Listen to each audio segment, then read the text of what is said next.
I get a lot of nice pens. Good evening, everybody. We're going to get the school board meeting started at 7:02. Could I please get a roll call? Jack Sapia, Doug Wentworth, Here. Katie Newton, Here. Mark Sherwood, Here. Jonah Manthorn, Here. and Kristen Savage. Kim McCormick, Bree Woodworth, and Paula Kane all have absences, excused absences. And Armand, the student, yep. All right, if everyone would stand for Pledge of Allegiance. Pledge allegiance to the flag of the United States of America and to the republic for which it stands, one nation, under God, indivisible, with liberty and justice for all. Okay. Student, staff, and family share. I know, that's why it's. Thought I just saw him out there, Mr. Snyder. You want to do a brief introduction and then let us know what we're going to see or hear? I don't know if I'm supposed to come up here, that's fine. So tonight we have several Danville students, third graders, who are here to present some of the work they've been doing in innovation class with Mr. Dowdy, who is also here, and also with Mrs. Wortham, who is here. So they're behind me, and we have a large crowd here. A lot of parents and grandparents and friends are here to see them.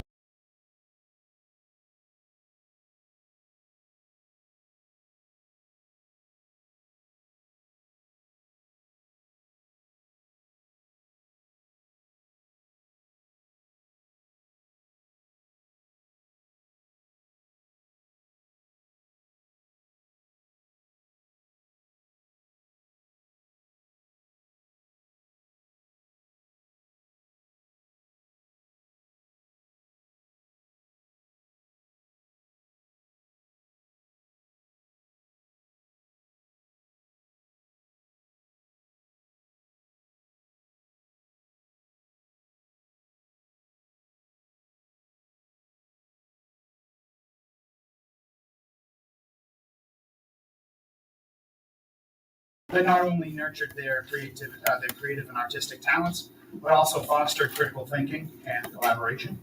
We are excited to share their remarkable work with stop motion animation. With us this evening, we have Samuel, Carter, Annabelle, who joined us. Leah, May, Gabriella, Avery, Lucas, Jackson. And we're also here to show you a collection of stuff that they've done throughout the process. So I guess I get to control this thing. I know that. So for our stop motion stuff, the first thing we worked on was Fold the book, you fold a piece of paper and cut it into smaller pieces. After you cut them out, you staple them together. Then you draw a picture on every single page. Each drawing moves a little each time. Then flip the pieces of paper and the picture animates. When you are finished, the image all comes together kind of like a movie. It looks really cool. after we did some flip books, we moved on to another form of animation. when my class made zoetropes, we used markers for the bottom part that we used to spin. And we used a DVD for the part that held the animation. Then we taped paper to the top of the DVD, which had slightly moved pictures. When you spin it, like on the inside, right now, there's horses. And when you spin it, it looks like the horses are actually like galloping or trotting or whatever you call it. Cool, thank you. So we did use a template that we found, and the kids went through the process of folding, cutting, putting them together, talking about how the eye is kind of deceived and the illusion of movement in that piece. I'm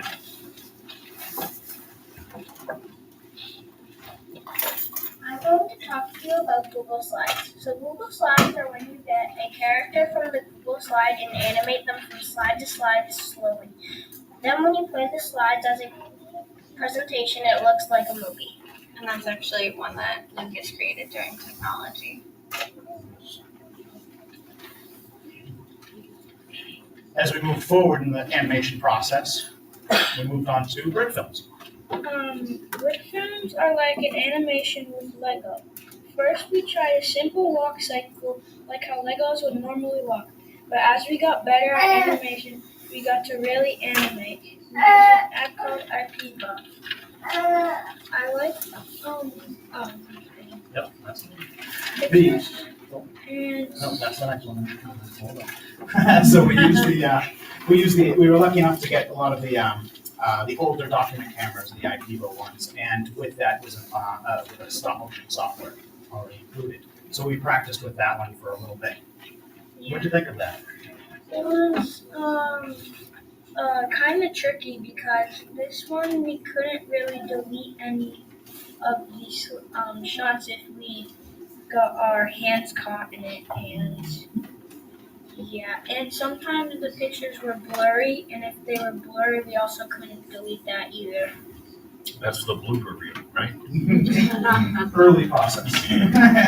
So we actually have a couple of examples of some of the work that we did, kind of early work. So here's, as Carter said, we worked on walk sequences.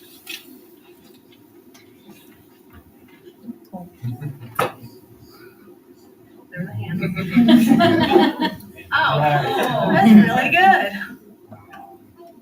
And we got some creativity with some sweeping. Oh my goodness. Wow, that's great. So cool. It's really good.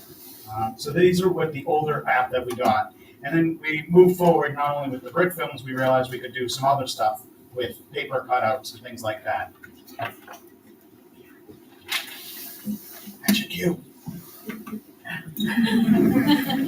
Hello, this is one of my creations. It's called the Falling Book, and it's about like a book going to planet, and then eventually goes into the sun.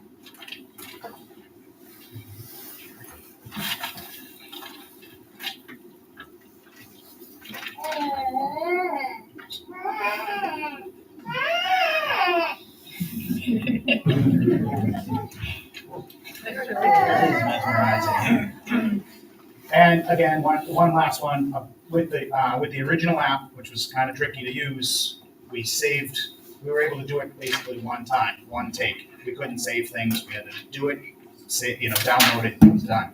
So we got really good at it, and we lost a lot of work too. So thankfully, this one was one that we got to save. Oh. It's good. So with the success of this and the interest and the engagement of our students, we took it upon ourselves to see if we could find one that was a little bit easier for us and that gave us some more features. Actually, you want to talk about it? The new app. I like that we could make titles. We could also add sound effects. We could make our own or use theirs sounds.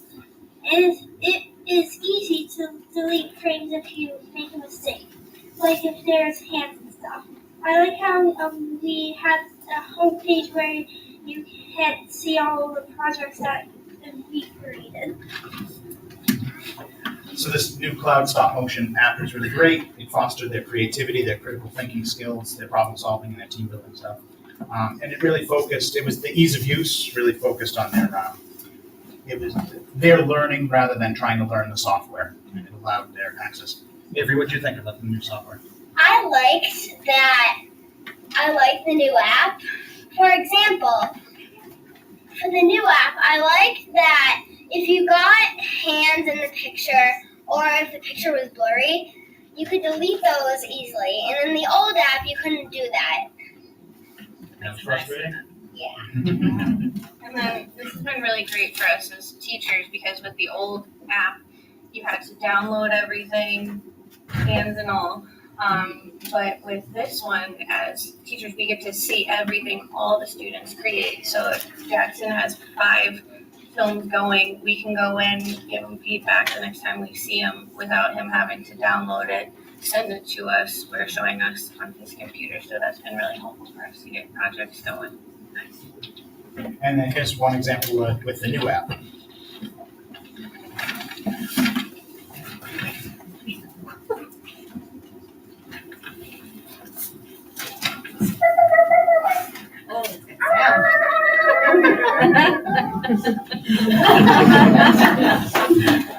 So with this new app, as you can see, we were able to do title cards, sequence, as well as sound. They have a whole library of sound effects. They also have a whole, the ability for the students to put in their own sounds too. Very nice. Which moves us on. Okay, sorry. Ready to go. Right.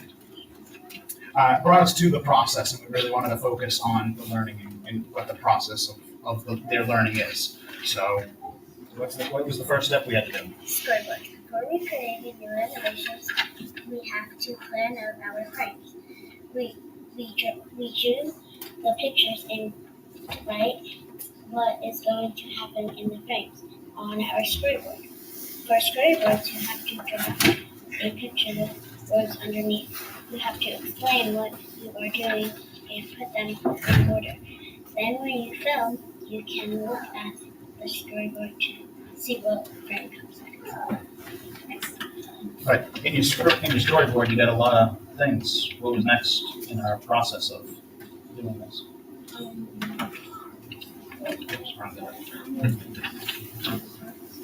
Don't tell me I know. I was there. Building props and parts. After our storyboards were completed, it was time to start building the characters, props, and reference. We used lots of different materials like construction paper, scrapbook paper, and bulletin board paper. For our pieces, we in background.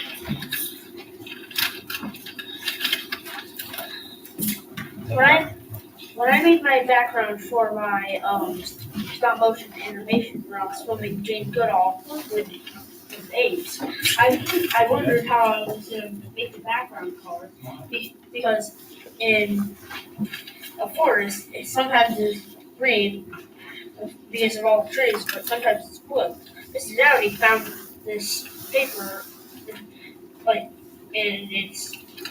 I thought it looked really good.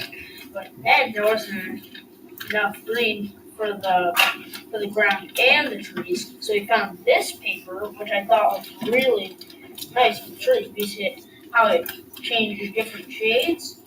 So that's what I used for it. And even though this had some bricks in it, I just filmed the camera where it you can see it. Very nice background. So with backgrounds being made, we also needed to make our characters and our other props. Yeah, Bill. In order to build the giraffe, we used construction paper and made the spots onto the giraffe. We started with the storyboard, so we knew what we were going to animate. So these are her parts of her giraffe. Why are they all put together? Because we had to be able to move the pieces, and when we were moving it, we moved it like behind and then move a little bit. Very cool. Yep. We didn't glue all the pieces together. You needed to have that flexibility in the movement. Very cool. Next one. So once all the pieces were made, once their storyboards were made, they were kind of itching and ready to go grab those cameras and start filming. So it was kind of a meticulous and tedious process that they didn't realize at the beginning. So here's actually a time lapse of a few of our students.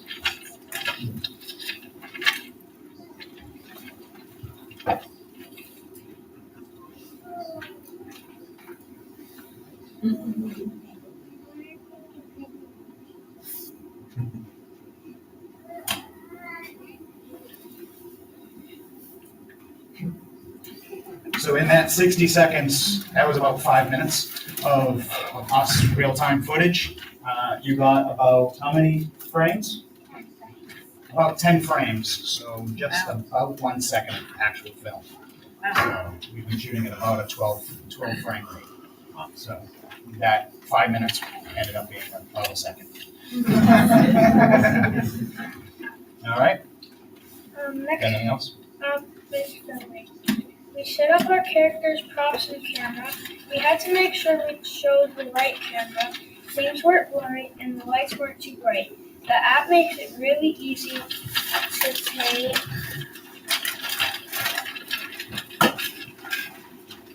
pictures and see what movements we make in between the frames. It takes a lot of pictures to make a film, and making small moves makes it look smoother. We also make sure our hands are not in the shot. And then, so once filming was completed, then we moved on to Post-production. Post-production is on the new application called Class Motion. They have all kinds of post-production. They even have soundtracks and titles. You can make your own sound to add to your animation. Some people like other people's voices, so you can put any voice into the animation. This is what you guys saw in the Mr. Pump Cup. That was the two girls making their own soundtrack essentially. And as you can see, as you can see in some of them, they have a whole library of preloaded noises and music, and the students get to record their own, which is more fun. Which brings us to why we're here tonight. We're kind of at the point we wanted to share with our audience. We've been going through the process, and now we're here to share what we've created. You all want to come up? So a couple of these are some of the the first apps that we did. This is called The Accident. We not only did some cutouts, we got to use some other entertaining pieces.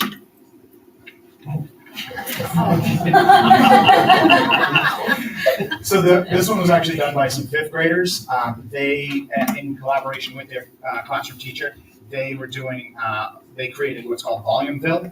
So they got to reenact or act out a day in the life in volume fill. So that's what these buildings are in the background is volume fill. Lots of car crashes. A lot of car crashes.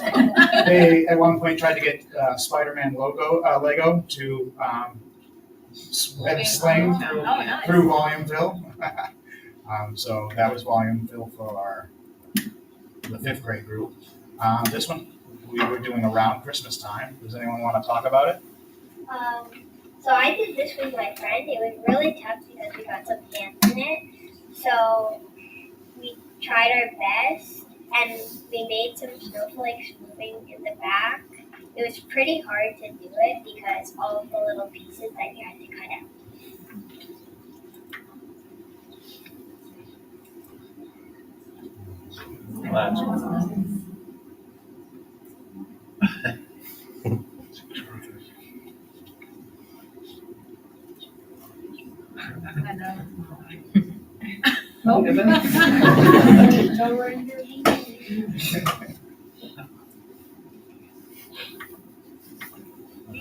That was really good. So those two were examples from our first app that we used. This next one is with the new app that we're going to do. This is one that we did when we were still working in the free version of it. So the actual film time is shorter than the end credits.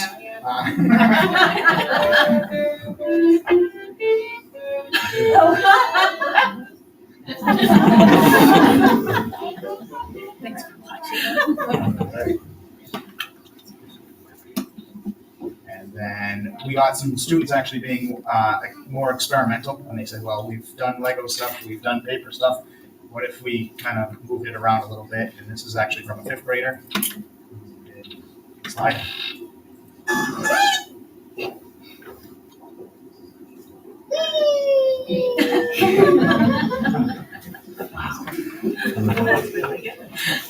Pretty cool.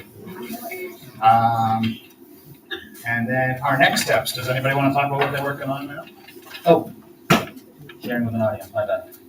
A few times throughout the process, we got to share our films with the class. We talked about how we made it and what was challenging.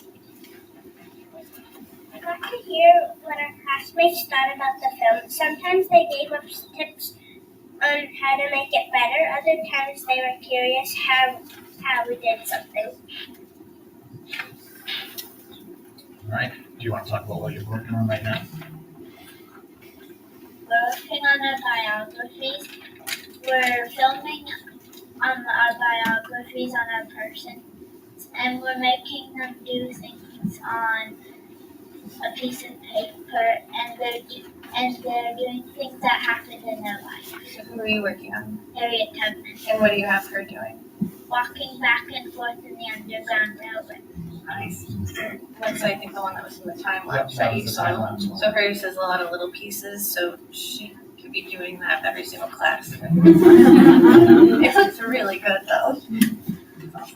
How about you? How are you getting? You were telling Who are you? I was named Helen Keller, and I made her read in a book outside her house. It's short, right? We don't show everything all the time. Let's take next steps. That was us. So as you can see, it exemplifies their creativity and their collaboration throughout the process. The developmental of the technical skills is pretty amazing so far, and it's really engaging. So I think it's done okay. Yeah. We'd also like to have a very special thank you.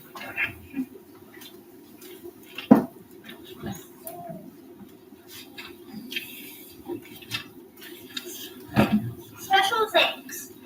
Mr. Henderson, Mrs. Lynch, Mrs. Hubley, Mr. Lewis, and the entire tech/IT department. Our building administrators, Mr. Snyder and Mrs. Eaton. And we'd like to thank the students for their creativity and perseverance.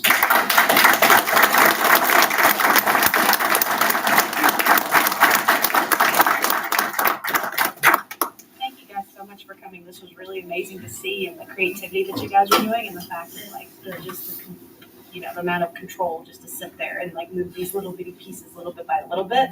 But what was your guys' favorite thing that you did? I like how like when we like did like stop motion of like for like I liked how I did like stop motion and like how like to move the pieces, and then I loved watching at the end to see how it looked like, and like it always looks really cool. Anybody else want to speak up? I really like the bright films and like seeing how the walks turned out and figuring out how like to move them, like if they should like bend their back and move their arms and all that sort of stuff.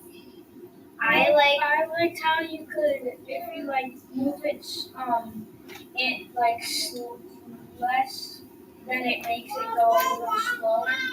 And if you make it go like a lot of frame, then it makes it go a lot faster.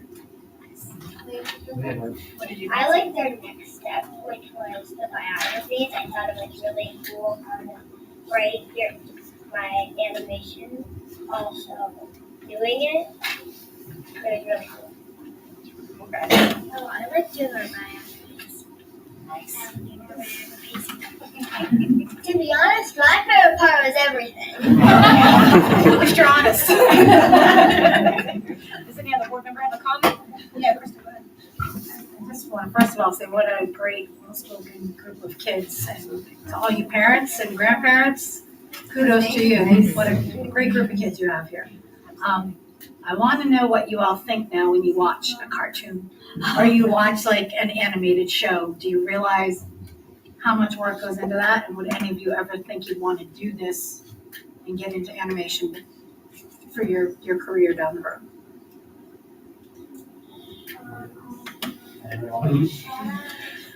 Am I really for like cartoon guys? Like it's like I can see how like it could be like really hard because I see like a couple that are like really might be really hard. Like this one piece I saw like the stop motion like with clay. Yeah. And it looked really cool, and I didn't even like really notice it was stop motion because it was like so smooth.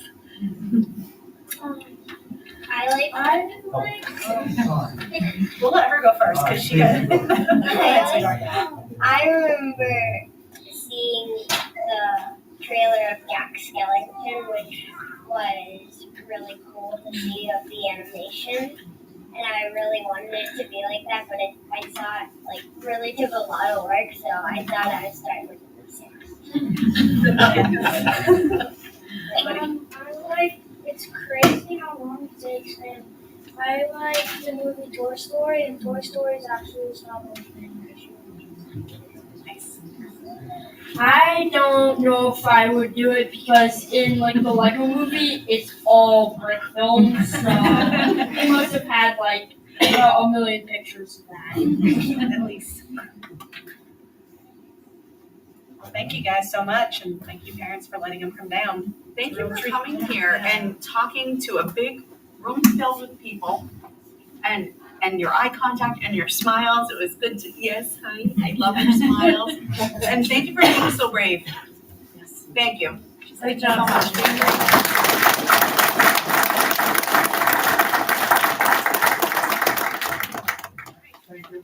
Thank you. Nice job, Danville. Everybody's watching TV.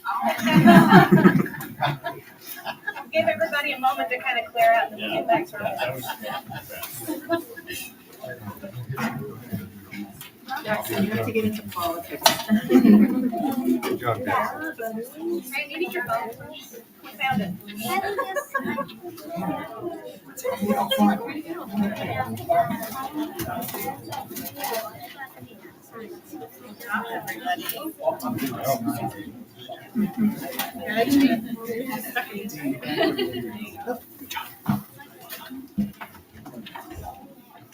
Good job. Thank you, it was great, great work.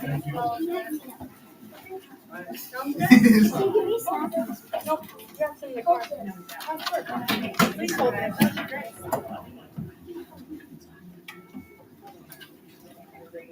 Thank you. Great job.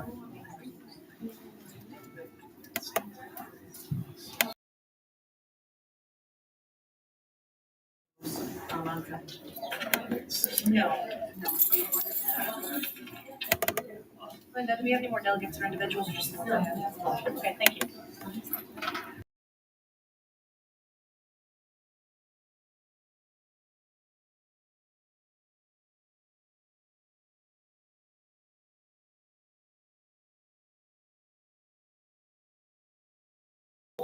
The first one is gonna be John Downey. That won't sit yet. Well, again, everybody, thank you again for the opportunity to come here and actually speak. I wanted to just make a statement about the Wellness Week. This has been an incredible week, and I'd like to take a moment on behalf of my family to thank the Wellness Committee on a fantastic job putting this week's mental health activities together. And Ms. Manthorn, I believe you're on the committee? I am, but we did not have anything to do with this Really? activity. This was born out of some faculty at the high school. Well, please Mrs. tell us. Murphy and Mr. Pasquini. I'll direct it in the right spot then. I mean, it's been a great week. There was an incredible amount of participation that I saw with the students, staff, guests, and the community. Mr. Garrity speaking the other night was out of this world. Great time. It's just, I've been a part of it with my own kids, watching and being a part of it, so it's been fantastic. My wife and I were personally grateful for the effect this week has had on both of our children this week. Both Hannah and Joshua were able to take place in the activities and let new ideas in that will help them in the future. For those of you that don't know Joshua, you eventually will. You'll know him when you see him. He has an amazing and infectious smile, and the kindest soul you'll ever meet. Joshua was blessed to be chosen to be recognized on stage at the PAC on Tuesday evening. This was a big deal. He was assisted by some incredible people preparing him for the event. It was amazing to see him standing on the stage with his peers. Truly amazing. When we got in the car, we told him how proud we were of him. We continued to talk, and I asked him what he was feeling on stage. And his response, looking at me, was, "I'm confident." And for those of you that know him, for this young man to stand there and say, "I'm confident," brought me to tears. Absolutely fantastic. So I want to commend the committee for the right people for their efforts again and thank them. On another note, my family also attended the school play Saturday. What an amazing job the actors had, all the way from the stagehands, the production support, set designers, costumes, and the orchestra. We were really impressed with the talent that was showcased by the children and others that helped. And very thankful for the great night of entertainment. And if I can, I'll read one thing. And Joshua went home and he made a post on Facebook. And when you hear this, you're gonna know why I wanted to read it to you. I've been the best student that I have ever been in my whole life at Timberlane Regional High School. And I cannot wait to see what happens in the future. What I might come to see, what I might expect to get next, what I might get more awards. But you never know what's going to happen in the future when I get more, and I'm very excited to see the future. And he posted the award that he got on the stage. And that's what we call Joshua speak. So thank you very much. It was important to come up here and explain that we are appreciative of the great things that we do in the community. So thank you, appreciate it. Thank you.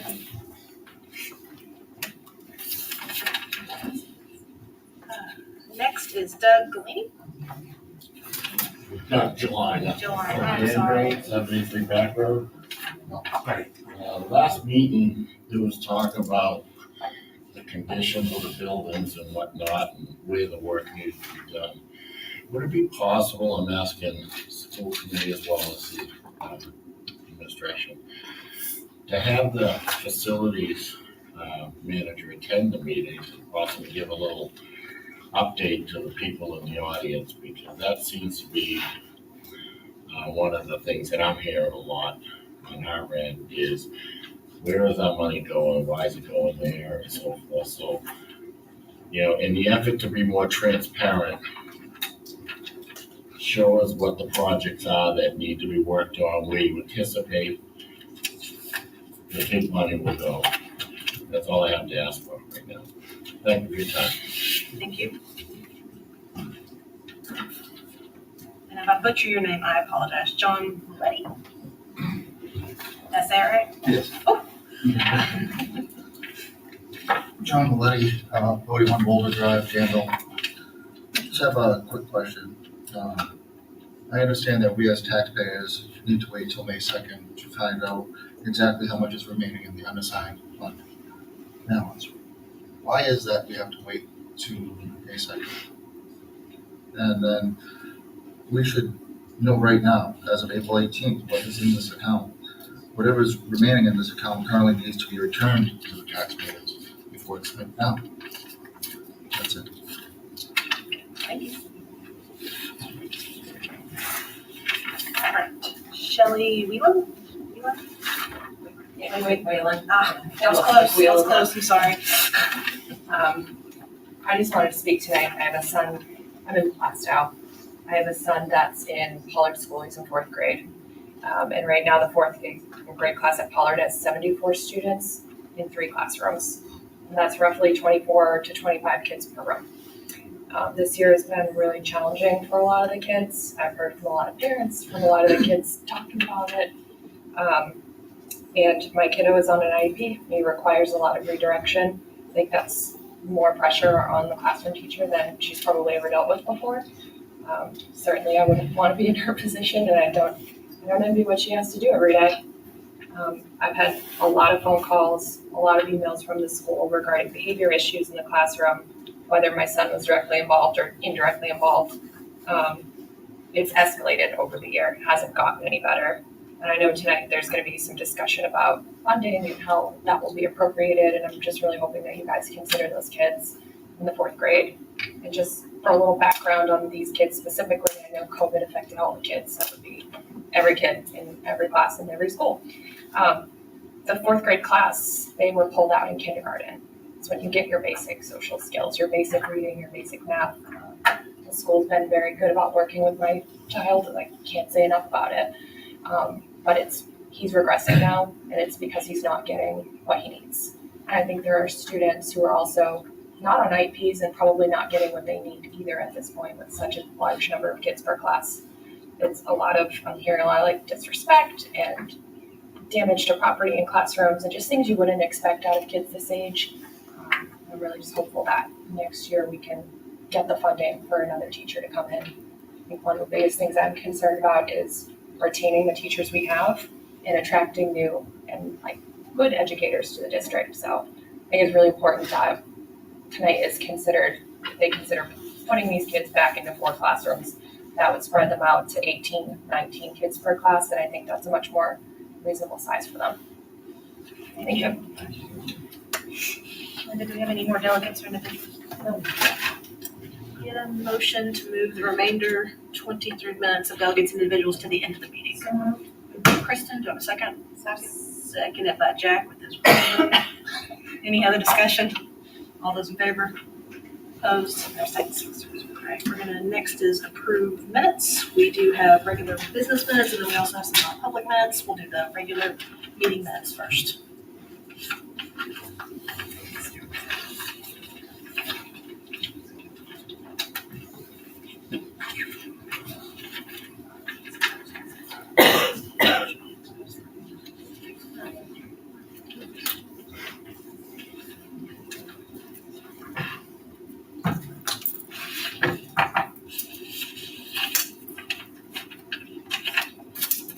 When everyone has a chance to look at the meeting minutes for the regular board meeting, I'll entertain a motion to accept. So moved. To accept the April 8th meeting minutes. Do I have a second? Seconded by Mark. Any discussion?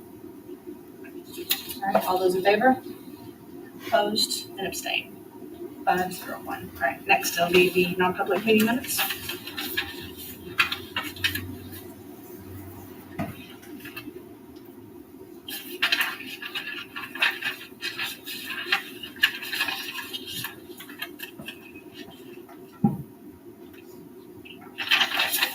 Make a motion to accept the non-public meeting minutes from April 8th, 2024. Motion to have a second? Second by Dawn. Any discussion? All those in favor? Opposed? I'm in favor, just vote the man on that second. Too slow. Opposed and abstained. 5-0-1. If you guys could pass those back, please. Kate, can I go agenda for a second? Just, I'm sorry. Yeah, go ahead. Only because it was just brought up, and I know we don't normally address delegates and individuals, but I just wanted to throw this out there. And ask the feasibility of this, but every year, at the beginning of the school year, we usually have a walkthrough of the buildings. And we have tours of the buildings so that everyone can come and go on these tours with our facility director. And he can walk you through the buildings and show what the problems are, what the projects are, and what's happening. So I'm wondering if, with more of the current interest that we have now, if maybe we should do those again. So, funny you should ask, because that was gonna be part of my committee report. Well, then there you go, But the budget committee, because that's normally the group that does that, and the last couple years, it's been a very poor turnout. So one of the things that was talked about was attaching the walkthroughs to another event that already people are going to, such as like the open houses, like whenever students are coming in. So yes, they are still happening. We're just trying to attach them to something to possibly get some more buy-in. Yeah, I'm just wondering, I mean, it seems like we have more interest now than we've had in the past, so, or you just had a recent election and you might have some new members, maybe it's a good time to do it, because people have questions. So give them the opportunity to get in and see so that they're not waiting a few months to, so when we're talking about things here, it correlates with what they've seen.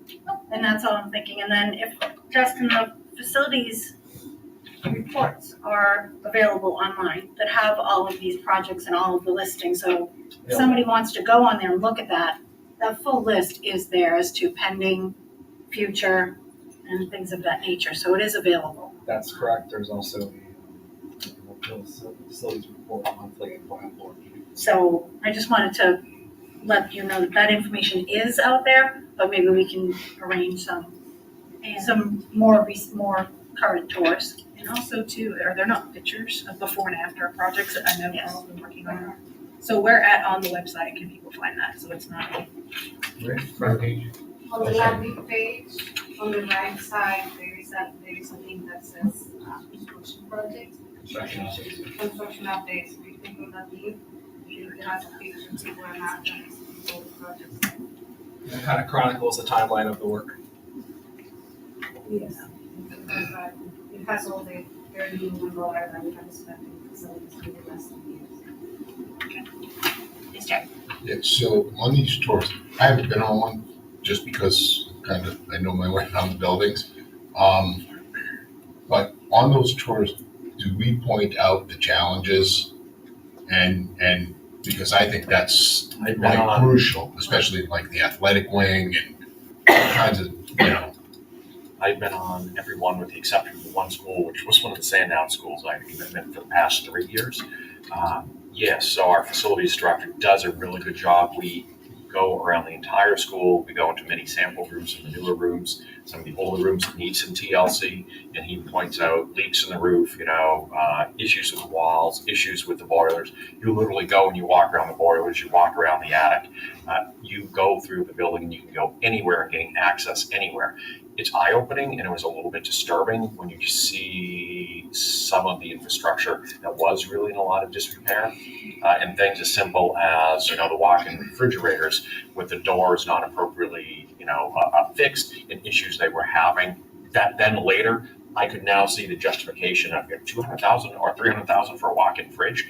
You appreciate it once you see it, and you're like, oh yeah, I wouldn't want that in my home. I don't want the food for my children stored in that. I would encourage everybody. I will tell you, we posted it on our website, on social media, just about all the Facebook groups out there. Many of us went to our town halls and posted it because we want the community, especially this past year, seeing the train coming down the tracks, knowing how everybody's going to get smacked. We wanted people to see just where the money was going. So we'll double down on those efforts to make certain everybody's aware. Kristen? So just quickly, because again, we run off agenda and I just wanted to throw it out there, but also in addition to not only facilities director bringing you through, but the administrator from every building is there and walks through, and so they can explain. So if you have that question, he says, well, we need to do this, well, why?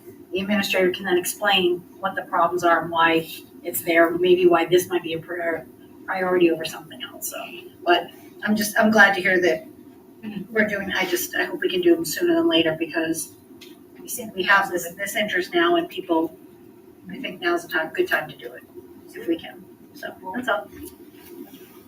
Back to your regularly scheduled programming. Thank you. Alright.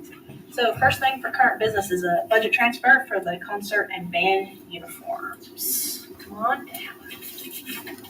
Evening, Kurt.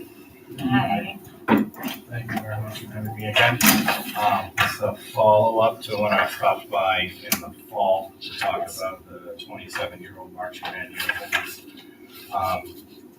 In communication with the business office, they've identified some accounts that some of that money can be transferred out of into my replacement equipment account to be able to order those marching band uniforms, hopefully have them ready for the fall, as well as tuxes to finish the concert uniform project as well.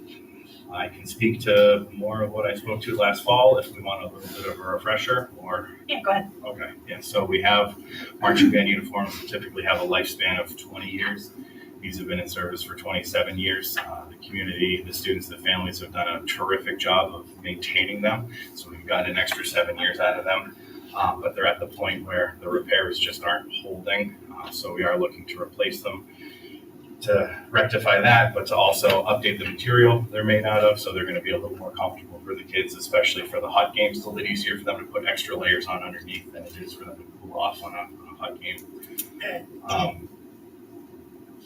A little updated design.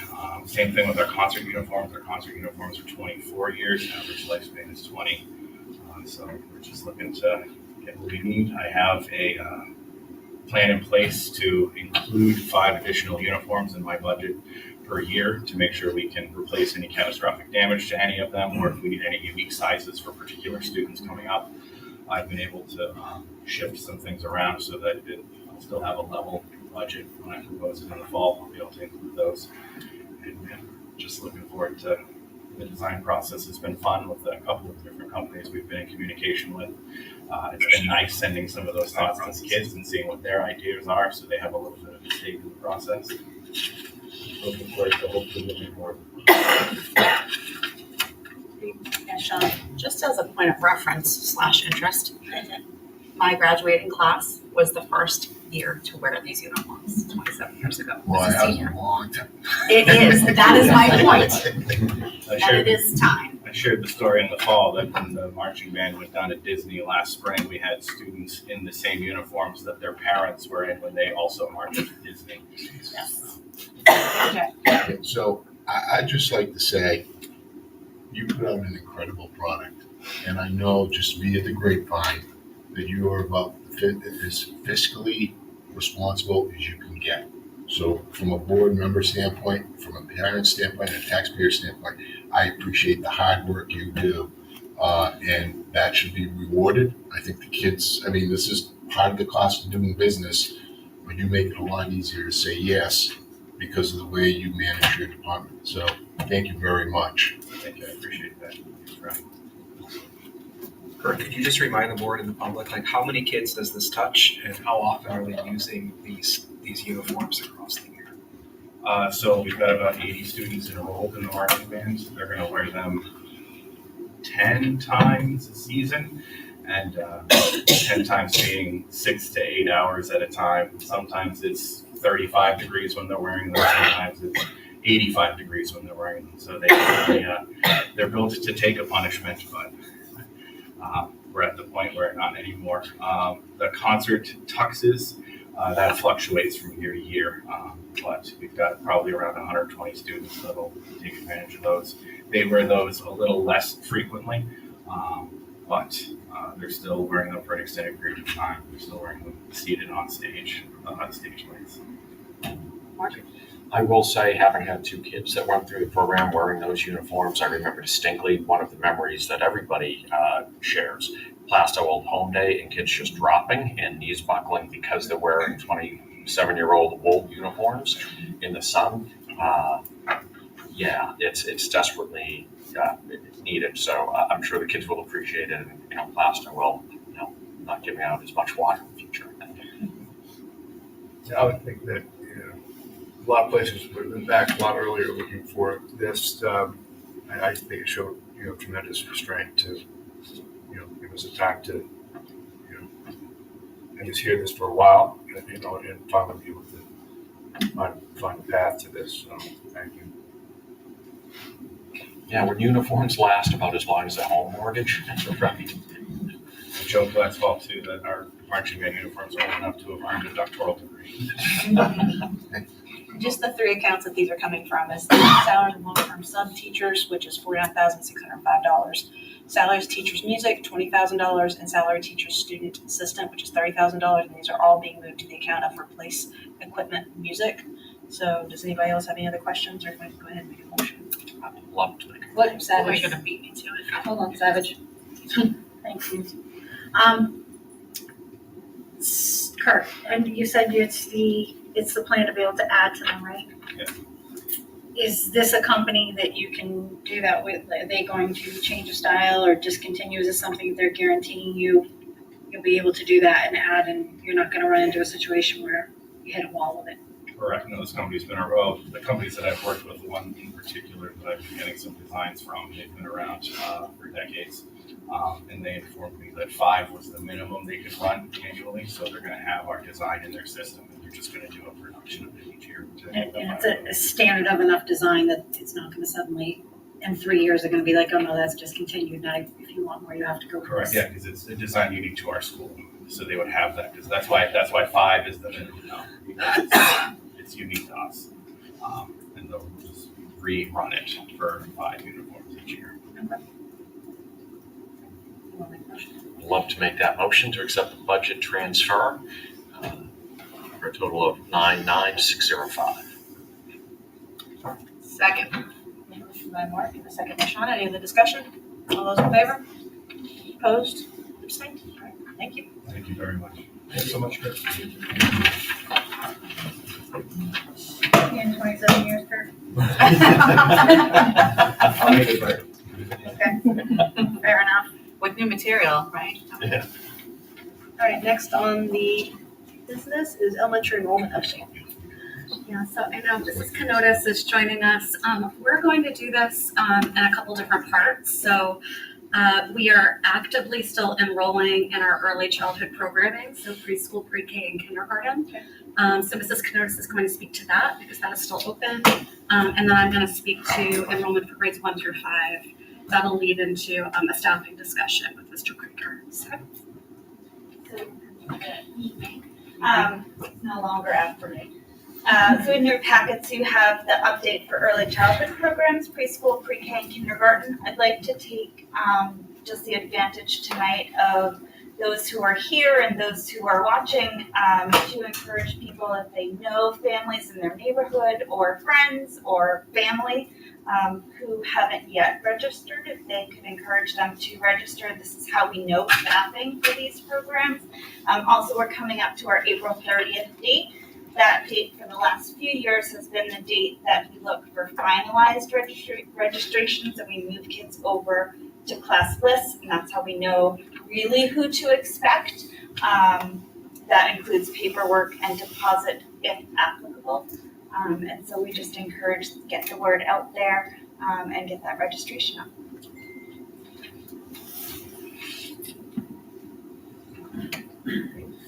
Any questions about early childhood enrollments as you're looking at these? So you can see actuals, right, finalized numbers, along with requests that have not yet been finalized. But so we will continue to monitor those numbers over the next several weeks and really all through the summer. We always get some registrations that come in, certainly after that closing date. So we will bring those numbers to you on a regular basis. Moving on to enrollment, the chart that we're going to look at really is specific to elementary, but I did want to address the process that we go through annually to look at enrollment in conjunction with staffing needs and positions that are in the budget, in the voted budget, to be able to look and be really mindful about allocating our resources to where they're most needed, to meet policy requirements around maximum class sizes. So while we're focused on elementary right now, this includes a comprehensive process that includes secondary enrollment, course registration at the high school level, which dictates the number of sections that we need to run of all of our classes in every single one of our departments. Those section numbers dictate staffing levels, and so it's a process that begins back in January when students start requesting the courses that they want to take, and that helps us to make projections at the high school as to whether or not we can reduce staffing through teachers who have resigned, retired, so through attrition, things of that nature. And so all of this has been going on for the past couple of months, and it's something that we do annually. So just to kind of introduce that, what we are going to be looking at more specifically in the chart that you have in your packet is specific to enrollment projections for grades 1 through 5 next year at our elementary schools. So as we're looking at this, I just want to bring you back to the fall. You may remember that we had a subcommittee on policy IIB, which is the policy on class size, that met last fall and looked at our enrollments. We did a lot of research at the state level to look at average class size across the state, to look at where we fell. We measured class size to look at how many students realistically, based on square footage and restrictions at the state level, how many students realistically should we have in our classes.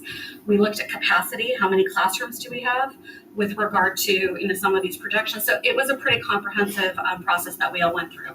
From that, there was a policy revision that was made, and for 2 grade spans, grades 2, 3, and then 4, 5, there was a decrease of 1 for those grade spans. So if you're looking at this chart and you see enrollment, max class size, those class sizes are reflective of that revision to policy IIB that was made, that was passed by the board last fall. So just to call your attention to that, grades 2 and 3 had been 23 students per class maximum. There, it's now 22. Grades 4 and 5 had been 26, it's now 25. So those are updated policy numbers that take effect on July 1. So as you're looking at this chart, you'll see our current enrollment projection for each grade level at each school, the maximum class size. That just generates mathematically the required number of staff. As soon as you are over a whole number, you go up, right? So it's, if we're over if that's 3.1, we need 4 teachers, right, to be under max class size. It will show you right now required staff based on those numbers, along with our current staffing levels this year in those schools at that grade level. Also, there are columns for average class size with current staffing, and then there are some highlighted rows there that are calling your attention to areas where there is a needed change. So if we look at Atkinson Academy, we did have kind of a bubble class in kindergarten this year. We had added a full day K for this current year. As those students move up to grade 1, we will need another grade 1 classroom teacher at Atkinson Academy next year. At Danville School, we will exceed maximum class size in grades 3 and 4 next year. So that will require, 4 and 5, thank you, 4 and 5. Pollard School, we are looking at exceeding maximum class size for grade 3 next year. I'm gonna come back to grade 5 in a moment. At Sandown North, we are actually looking at a decline in our grade 2 enrollment. Based on staffing capacity, we can still maintain a class size of 19.3 students per class with a maximum of 22 and decrease a staff member in that grade. So coming back to Pollard School for grade 5, maximum class size is 25. If we maintain 3 sections for that grade level, average class size will be 24.7. We are not dividing students, so it'll be 25, 25, and 24. So that row is highlighted. We are coming with a recommendation that I'm going to pass this over to Mr. Krieger. He's going to present a more comprehensive plan for staffing. But that is one of our recommendations, is to consider adding for that grade level based on the class size, the makeup of that class. It's an educational decision that we believe is in the best interest of those students and staff. So that would be a net total of an increase of 4 elementary staffing positions.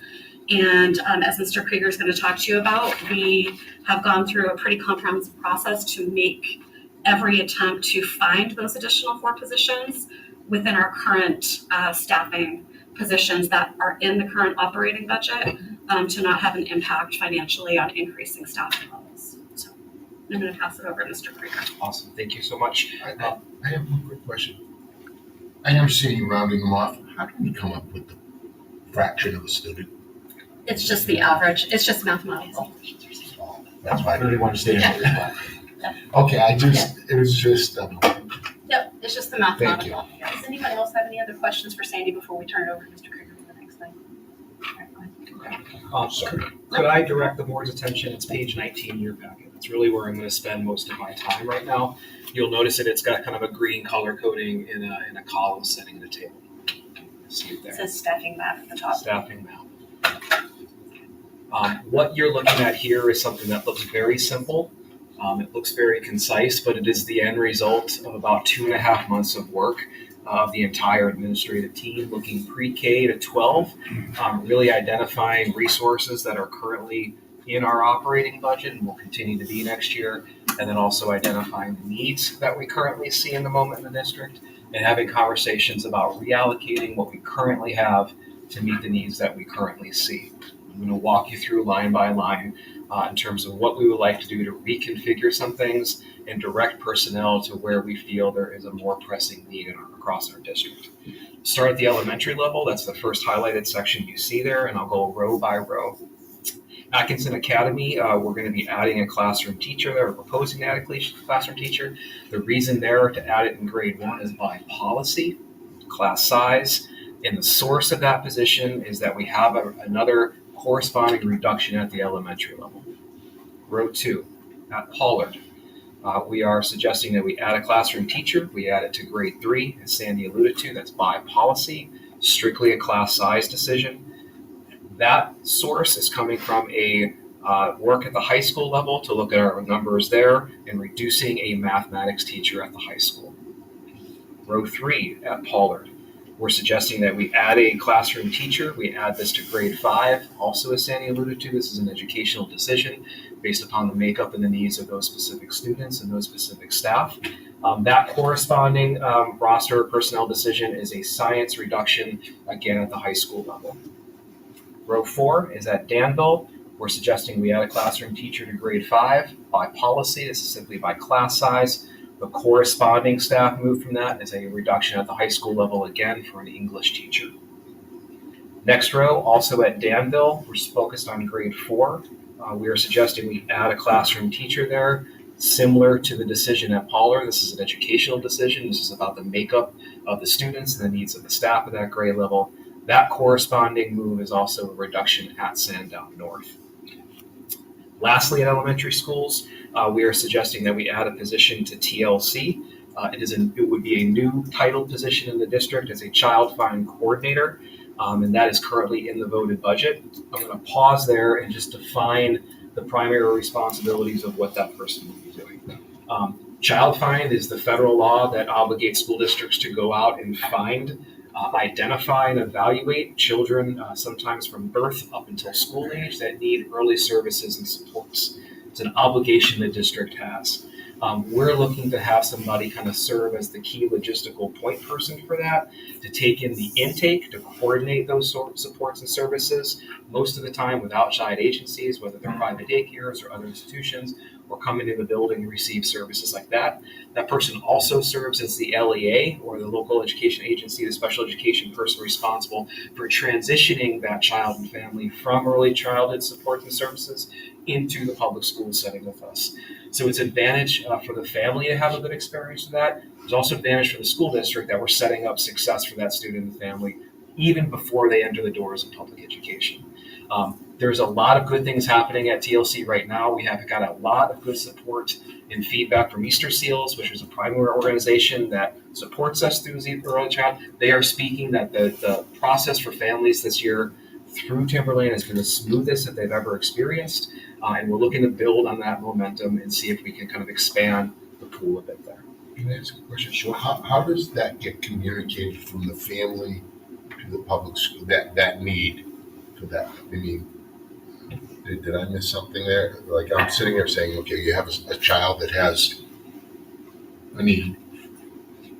Is it the parents that identify that? How does that get identified before they get into the So you are like highlighting the challenge, Jack, about how do we locate and identify and evaluate kids when they're not in our system? So it's about building partnerships about where those kids are, getting the families to let them know that they've got these opportunities, that if there's any suspicion of an existing disability, the obligation is on the school district to investigate that and make some determinations. So it is really a relationship building position, so we can get to the places where the kids are at, because they're not with us at that point. Right. Thank you. Before he moves on, does anybody else have any questions on the elementary mapping right now? Okay, looking at the second context of it's specific to special education, I will point out from the beginning that all of these supports are again directed at the elementary level. One of them will be directed at the secondary level. They're all the same position. We're making a very strong recommendation to the board. Again, this is a new title that we'd be adding a special education facilitator position to each elementary school. And we would be adding a shared position to the secondary schools to go between the middle school and the high school. You can see the sources about where those positions would be coming from top to bottom. There's a reduction at the middle school level. There's one in our voted budget. There's an elementary reduction. There's another in our voted budget. And then there is a transfer for a current position existing in our district, which is the financial analysis position that we would like to repurpose at this point for somebody working directly with kids. I'm going to pause here and define what is that person going to do. So what does a special education facilitator do? One, first and primary, they are the LEA for their elementary school. So they are leading, conducting every special education meeting that happens there. They're building the relationships with the staff that are delivering services and the parents that are coming in. That in turn will alleviate our school principals from currently serving in that role. So right now we've got elementary principals that are behind a closed door in very important meetings, but behind a closed door for at least 3 hours a day. Right? They need to be out in their communities, visible to their staff and their parents and their kids, and be able to lead those buildings. So there's a corresponding kind of, I think, win there as well. The second thing that the special education facility will be charged with doing is most, if not all, of the evaluations in that building for students that are newly referred or that need or are due for their annual assessment or reassessment. Currently, and this is a corresponding move, that work is done by the special education teachers. So again, we're looking to provide some relief and support and respite for them. Have one person doing it becomes more consistent, it becomes more streamlined, and there's a point of leadership in the building around that in the central location. The third and last thing they'll be able to do is actually deliver direct support and work directly with students. So again, adding an additional level of expertise to a building and working with some of our most challenged learners. Question about the background necessary to be a facilitator and then where they come into the basically on the teacher level, or are they administrative? These would be TTA positions, teaching positions. The Department of Education does not provide a certification for that type of piece, so we'd be looking really for special educators. And what I hear from a lot of districts is this is a good prospect for some people that are maybe looking to move to an admin position but are not ready to do that yet. They're looking to take on different sets of responsibilities that are more systemic because they're across the whole building and kind of dip their toe in that way. It is it takes an awareness of what the school is capable of doing to meet an IEP, and what the resources are at that time in that school as to make recommendations so they can keep things from being either done poorly or make sure you contract to get those things done as we need. So it can't be a rookie person that, is just learning special education. It has to be somebody with some game and familiarity with the district, or a process for giving them that background. It's a compliance position, to your point about what is the procedure and what does the law say governs that process. It's also a pseudo leadership position where it provides paraeducators and special ed teachers a place to go to get the support that they need and that they're looking for.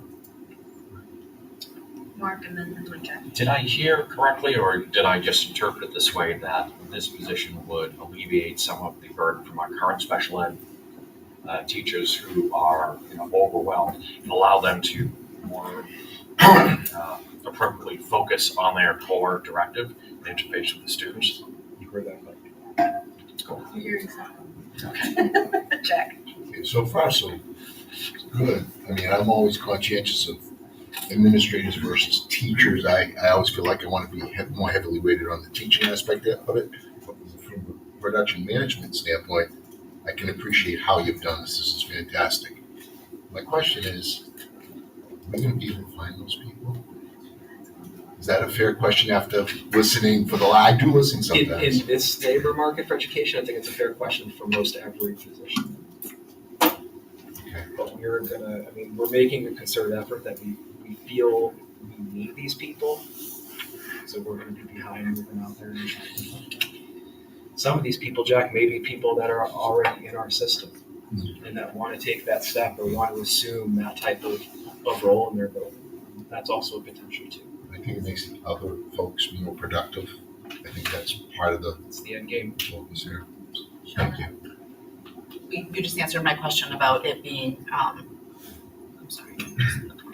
Yes. Thank you. Yes, that people who are interested internally can certainly move through that process. But I think the other thing, first of all, this is some amazing outside the box thinking, I think, to meet the needs of our students in the district. So I'm definitely in favor of it. I think the other thought process too is that a piece that maybe folks on the board don't understand, or folks listening at home, is that when a special educator who is legally obligated to attend a meeting for a student, the students that are on their schedule during that time then miss services, and that those are legally required to be made up. And so unfortunately some of our special educators are overworked, grossly overworked, because they're trying to make up sessions from being in all these other meetings, and it's a vicious cycle. So I like the proactivity, I like the forward thinking in terms of providing that additional support for both the admin of the building, for the para educators, special educators, and regular educators in the building to have another resource so that students are not missing legally mandated required services on their IEP. I think it's great. Just another question about like when somebody with a guidance counseling background, be able to, with training in-house, be able to serve as an LEA, because that's an area where there's just a tremendous number of candidates, when you are, opening up positions, but not necessarily, you're not necessarily going to get that number if you just go with special education as a, your first glance of what you want to try to find. Yeah, I mean, I think it's always going to depend on the candidate. I think we're still trying to kind of fine tune the job description. But yes, I could see a potential where we find the right people. They're going to need to have that base level knowledge of the special education process, just in terms of timelines. But many counselors have either past work in those type of teams already. So, and those people may be really excelled at building relationships across the building and building relationships with families and being that consistent person. So, yeah, we're going to cast a pretty wide net, I think, is what you're doing. Any other questions with special education before Justin? One benefit I did not speak to yet on the secondary level, there's a different model there that the building principals are not currently serving as LEAs there. Our special education coordinators are. So this person at that level is going to open their space up a little bit so they can provide more leadership for their special education teachers and paraeducators in the building. Right now, real difficult to find time for those people to access them because their days are, again, from beginning to end are in those meetings all day with individual families. So they don't have quite the accessibility that I would want them to have to get out and start training and working with their staff. So a little bit different model, but same approach there. Lastly, under the student services box, we are proposing to add a halftime more for our ESOL position. This is by minimum requirements, so we can meet the obligations we have as a district for our English language learners. And we also have 3 social workers that are in our voted budget. Wanted to inform the board that our intent is to allocate them solely at the elementary level and to put the supports in the early childhood education areas and maybe see the benefits and reap some of the benefits as the kids grow and build skills and families build skills as they enter middle school and high school. So that is like the collective staffing map in terms of like where we want to position pieces for next year. What I'm looking for the board to either discuss or vote on tonight is approving the staff map. And specifically, the board needs to have that authority to identify and create those 2 new title positions that currently don't exist in our school district. Which are the 2 that don't currently exist? The special education facilitator and the child find coordinator. Do we have to do that separately or? Yeah, we're gonna do one thing at a time. So I'd like to make a motion to accept the title of, can I do that, Cindy? Excuse me, Katie. yeah, go ahead. Yeah. The position of facilitator. Special education facilitator is what Jack said. Yeah, that's what I meant to say. Right, that's what Jack said. That's why. I saw this here. Hey, you're good. Do you have a second? Don, second it. Any other discussion? All those in favor? Opposed? Abstained? All right, so it's 1 down. 2 more to go. All right, Justin, what was the title of the second one? The child find coordinator is the second title, and that's the position that would be at TLC, supporting Kim, who's our early childhood learning coordinator, really with regard to getting out there and coordinating with kids that are not in our system, but they may need service. I got a feeling that will save us money over time as we have kids that are prepared to enter and not have to be outsourced to services. Someone want to Make a motion to approve the child find coordinator position. a motion by Sean, do I have a second? Second by Don. Any other discussion? All those in favor? Opposed? Abstained? And then the last thing is approving the staffing map. One question is, could you, ESOL, how many folks are utilizing that, how many kids are utilizing that right now, or are we serving in that way? And could you just, other than just a number, could you explain that a little bit Yes, more? here's what I'd say. I wouldn't talk about the specific number right now because I don't have it off the top of my head. What I'd say to you is like we're not meeting our minimum requirements for those kids right now. Okay. So I know you have an answer to this, but I feel as though I've got to ask it. You've done a good job of robbing from Peter to pay Paul. So these positions that you're taking out of the high school, how is that going to affect, I know you've thought this out, or you wouldn't have presented it to us, but I need to understand, I'm concerned about everything across the board, and I don't want to detract from the ultimate mission. So, Sandy may have a couple things to add on to what I didn't say, but high school is just a different animal than middle school and elementary school, where the class sizes are not as fixed, because the students there have a lot more flexibility in terms of having some choice about where they are and what they're doing. We would not be making these recommendations, Jack, if we felt that our science classes or our English classes would rise to a level of student numbers that would impact their learning or their growth. So it's about the numbers. It's about the number and what we predict we can do in terms of high school class size. Yes. Every year, there's decisions that have to be made at the high school level about whether to run a class that's fairly low enrollment. And so you might set a limit. That this could maybe change when we start to consider whether this is to run it's an elective or to say no, we're going to, that's would be one section we won't do. And as you get to 5, sections that you won't do, you've got the equivalent to the staff member you're trying to hire.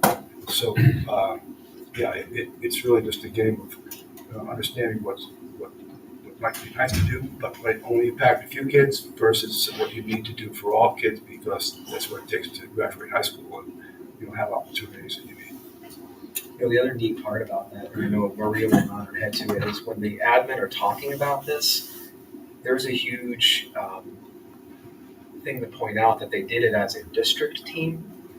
So high school people looking for the benefit of the district and not necessarily their little fiefdom or their little company. And I think that, I know the elementary principals recognized that and reached out. So from Sandy and I's perspective, that was a kind of an unintended growth consequence of kind of what happened through this process. It was a district team making these kind of decisions and having these conversations rather than kind of compartmentalizing themselves in their own buildings. So really impressive and super beneficial for the district as well. Cool. Thank you. So does someone want to make a motion to approve the staffing map? I'll make a motion to approve the staffing map for the 2024-2025 school year.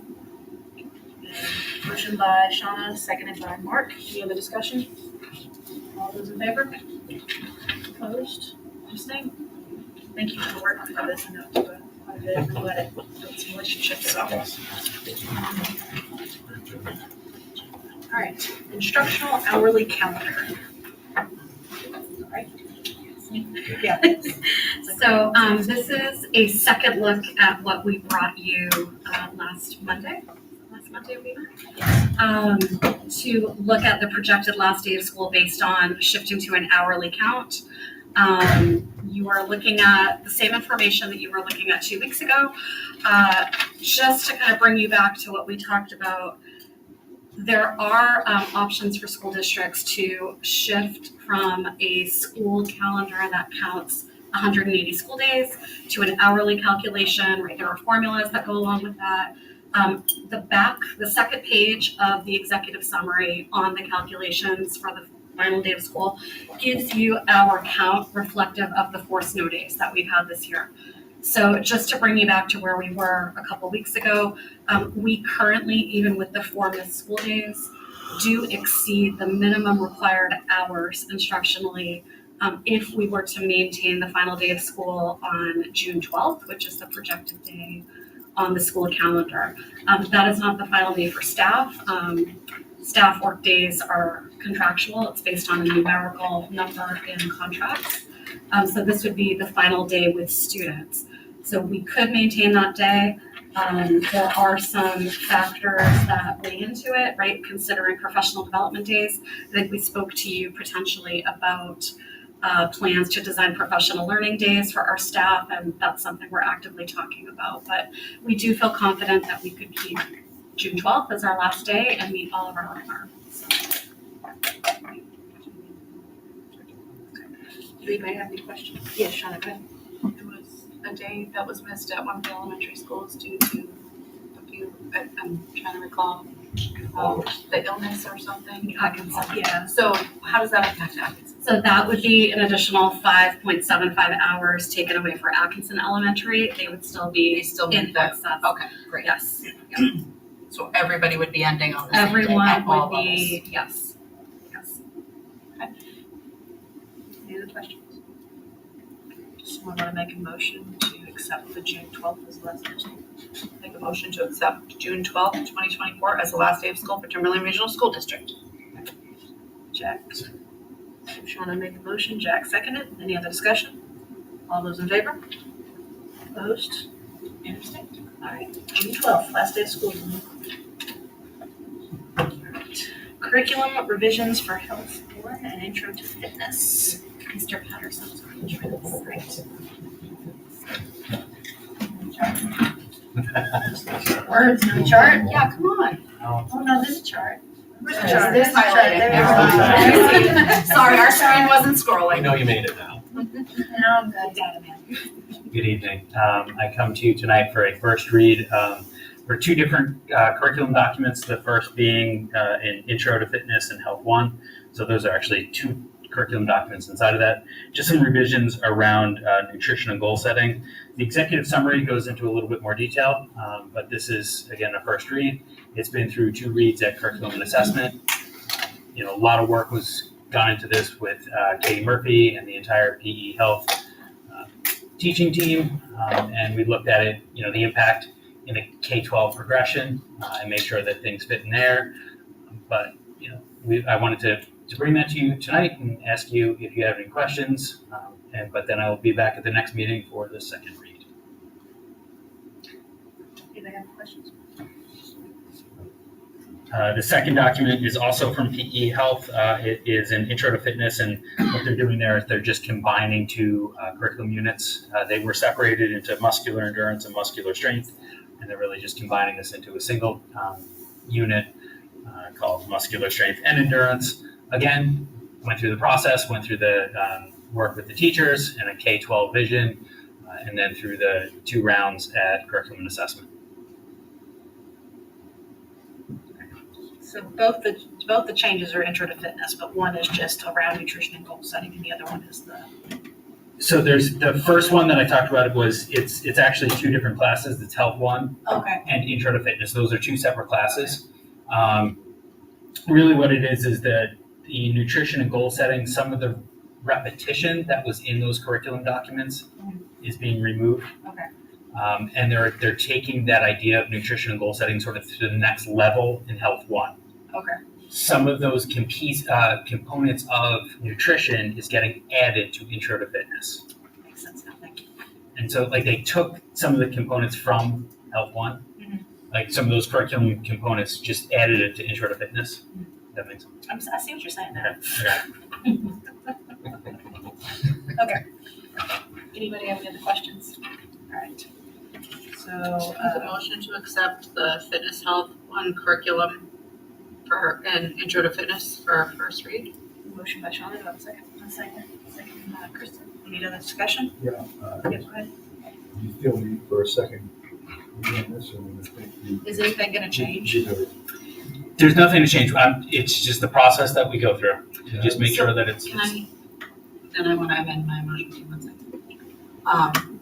So there was a point of feedback that Bree brought to my attention. I was just going to give feedback if it was going back to the committee for second read. But under stage 1 desired results for Health 1, accessing valid health information, products and services, under the section of meeting essential questions, how does one know if a resource? Can we change the pronouns to they, their? That was feedback from Bree. Right here. Let's just leave this. Yeah, I mean, if it was going back for a second read, that's why I wasn't gonna bring that up, but. Just thought that. Oh, yeah. Kind of seeing it through the curriculum. Yeah. Yeah. And here, It looks it's great. changing of the essence to the, what the change is all about. But for editing pieces like that, I didn't study it that way, so maybe we need to look at that, make sure our pronouns are what. All right, so put my amendment back on, my motion back on the floor. That's just a question. All right, I have a motion and a second to approve these two for a first read. Any other discussion? All those in favor? Opposed? Abstained. Thank you very much. Thank you. Take that piece of feedback back. Definitely. Thank you. All right, policies. There are 3 for a first read. We have policy BDE, Board Superintendent Leadership Teams and Committees. The changes for this is the Superintendent Leadership Team, or SLT, has been reorganized and the acronym is now, is that defunct? Yes. Changes of policy reflect the reorganization of the SLT and allows flexibility of the superintendent to appoint staff members who will provide expertise to these committees. Policy DJE, which is the bidding requirements. Changes include reducing the threshold that requires the superintendent to solicit competitive bids from $50,000 to $20,000, and language to not allow the splitting of projects into smaller dollars to circumvent the bid process. And then there is policy GCEE, which is telecommuting for non-affiliated SAU staff. It sounds like this is just a new policy. Is that right, Shauna? Is this something we just didn't have? It's a new policy that, yes, the district. All right. Anybody have any questions, or Jack? Yeah, so first of all, thank you to Shauna for running such a productive and pleasant policy meeting. She always does a good job. Nice job. Thank you, buddy. Yeah, but I want to talk about DJE. Justin, did you say, and I forget the number, for the things that fell between 10,000 to 20,000 that we were going to get 3 calls on, quotes? Did you say that was 107, that what fell into that was about 174, 147, or 74? At policy? Yeah. I reported out to the committee how many more individual quotes, instances of getting quotes the district would now need to collect. Yeah, I was wondering what that, did that include? I'm trying to get my arms around it because, as usual, you go home, you put your head on your pillow, the wheels start spinning, start doing the math. And the policy committee approved the 10,000 to 20,000. I was going to give a little update on that for people in the room and for those that didn't Oh, attend. I thought we were asking, I didn't know how this was gonna go. So Just to explain to people what happened with the go process ahead. was, we didn't really unpack the entire policy, right? So we really focused just on that particular part because there was a lot of robust conversation about the language that was in the remainder of the policy for the bidding requirements. So policy committee is coming back to the table to revisit that, but we, as a committee, did move forward to change the competitive bid amounts. So the question that you're asking is related to some of the rest of the policy? Yeah, well, the 10,000, because I had suggested that move down to 5,000. Then I kind of did the math, how many man hours it would take to get those additional quotes based on, I think it was 147, and the potential, very conservative potential savings that would be there. And I was just wanting some feedback, I think, from the board, because there was robust conversation. And I think everyone's trying to be fair on this. But ultimately, I know if I go out to buy a pair of skis or a tractor at $8,000 or skis at $1,000, I just don't go in and pull something off the rack. And sometimes it is as simple as going online and getting 3 prices. So I don't, I think the concern was it would be cumbersome. But when I started doing the numbers, I think the potential savings was like close to $250,000 if you just extrapolate out 10% per item. Now, some of those, like the irrigation plant, there was a $250,000 difference between the 2 bids. That doesn't fall under this, but I'm just wondering, and I'm struggling with where that number should be. I think the more due diligence we do to save more money is a good thing. Then again, I don't want to be realistic about it. But there was a lot of, Sandy brought up some great points that I wasn't even aware of. It was a great conversation. So I was just wondering feedback from the board if that's appropriate. I didn't know if you were going to speak to these things. I apologize. I just wanted people to know where we landed in the process and what's coming forward for the first read card, that's all. And it's not a fully revised, just that particular component. Just wanted to share that for transparency purposes. If I am understanding your question correctly, yes, I provide this to Justin, I think he'll share it with the committee. if we reduce the amount for three codes from $10,000 to $5,000, in the last 3 years, that amount of orders that would require an additional three codes was in 2022 was 135, 2023 was 142, and this year so far it's 140. So we'll have to request 3 additional codes for 140 more orders than we're ready. And then for the RFP process to go from 20,000 to 50,000, will be 74 more RFPs that we would have had to write this year. Last year was 67 and the year before was 65. Kristen, did you have something? Yeah. Did the policy committee pull up the minutes from the 2022 meeting that we went to the 50,000 in the first part, which I had asked? I did not, because. So why are we seeing this policy with this change if we're not having all that information yet? Because at the last board meeting, there was a directive from the board to bring forward the change in threshold amounts. So that's what we felt was important to come forward with. I'm not arguing with you. No.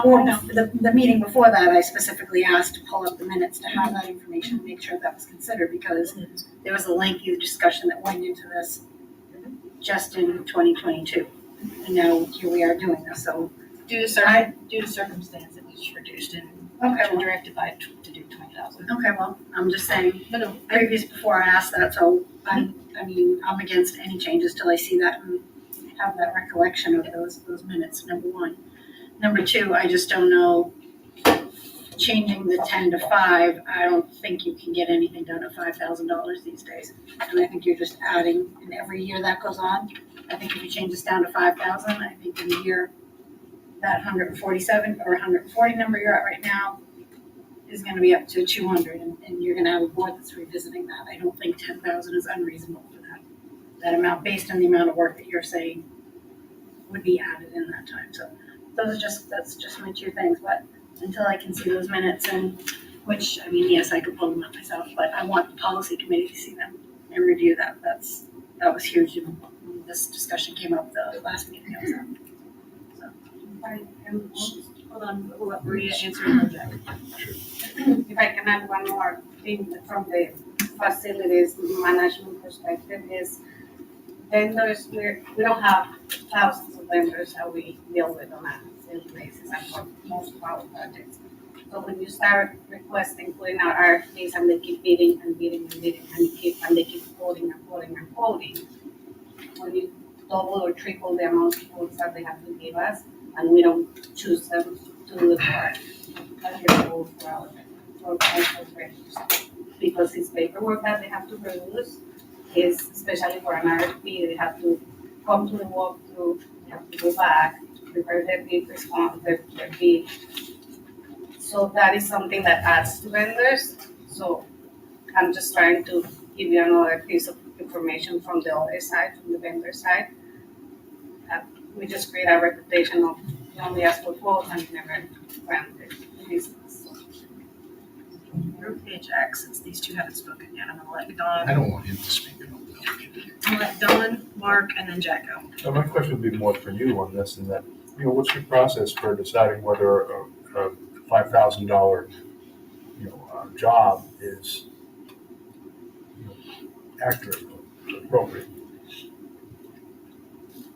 It depends. If it's something that is, if it's an emergency, you just call the crew that is available that day to take care of the emergency. So for example, a pipe broke, you just call and see who is available that day to come and fix the pipe that broke. And if that ends up being $6,000, then you are the first person that could attend the emergency, right? If it's not an emergency, for a $5,000, like Kristen said, for $5,000 is not a lot of money right now. So most projects that you can get for $5,000, the maintenance guys or the electrician or the facilities director, they know and they're familiar with what things cost. It's not different than in your house.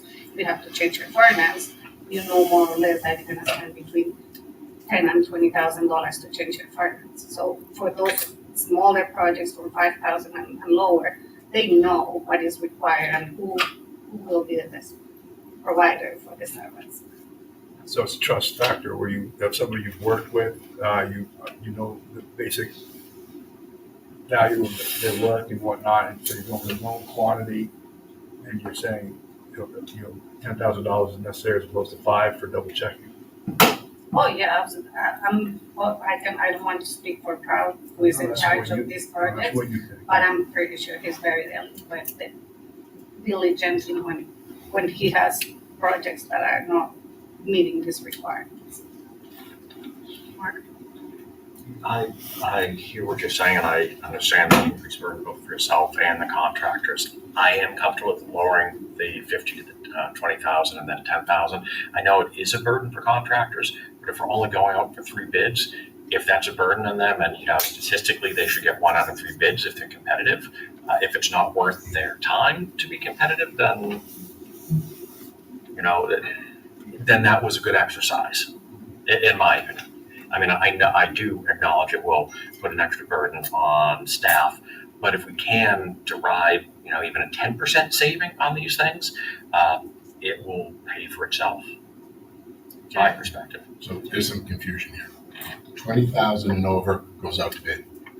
What I'm suggesting is between 5 to 20,000 gets 3 quotes. That can be going online. It can be calling 3 local vendors.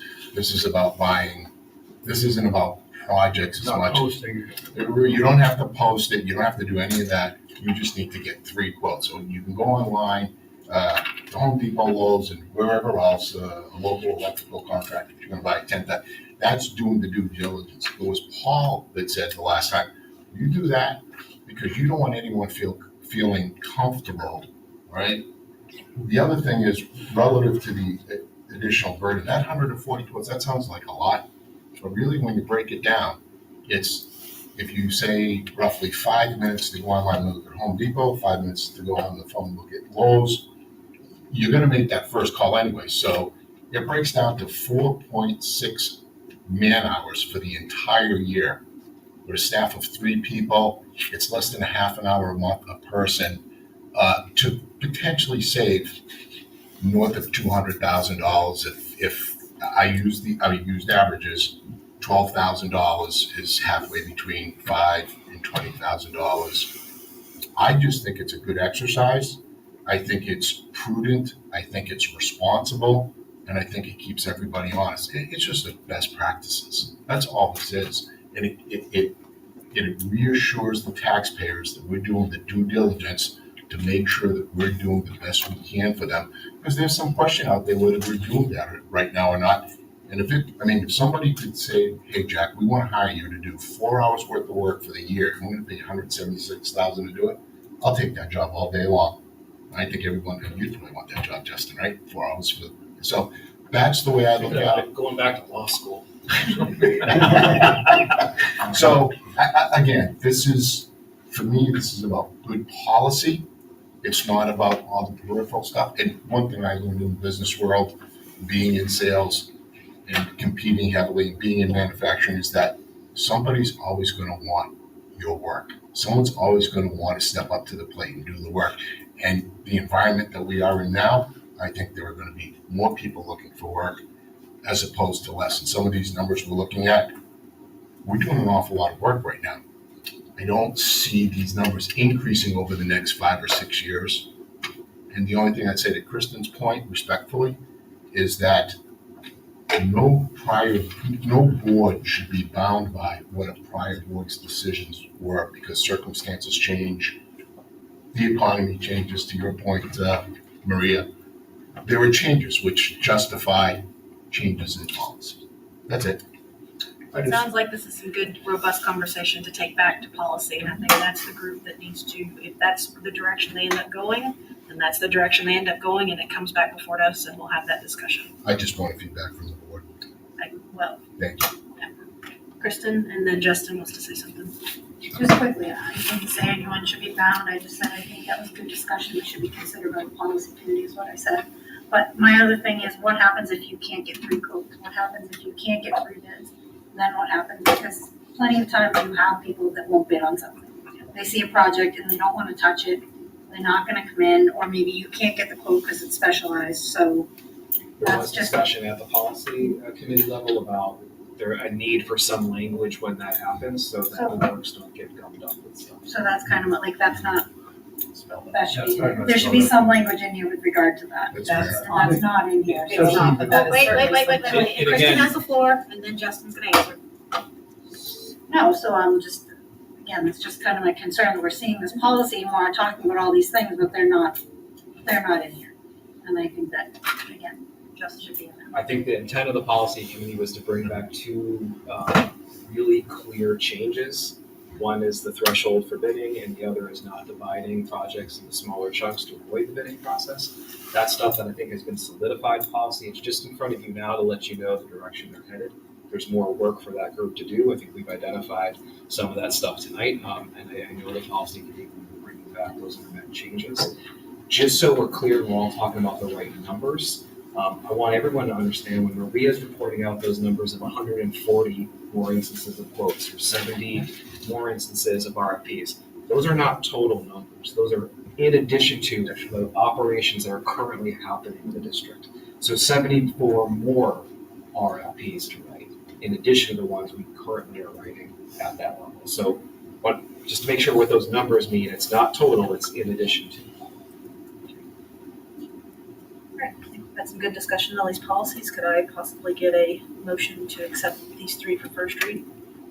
So, Can we do them separate? Yes. Something was brought to my attention by Bree in terms of policy BDE, in terms of standing committees. Does strategic planning need to be listed on there as a standing committee, or is that not? It does not by law need to be listed as a Got standing. it. I didn't think so, but I wanted to confirm. I have a question about that also in terms of, it says as deemed necessary in that first clause to begin with. So it seems like you could take something like strategic planning committee, deem it necessary. It wouldn't matter what an ad hoc committee, a committee or a standing committee. It's going to be something that it's going to, through the process of creating a strategic plan, be necessary, and then we might go several years before you reconvene to create a new one. Unless you're looking at a committee that's going to monitor, ongoing, status of that, and have regular meetings. It can be on that list, but not be like it is with other policies, something that's going to be constant all the time. so Yes, John. I have a question, and maybe I should know this because I'm on. So the changes that were made, what's the significance of changing the superintendent's leadership team to district-wide staff? Like, what's the implication of that?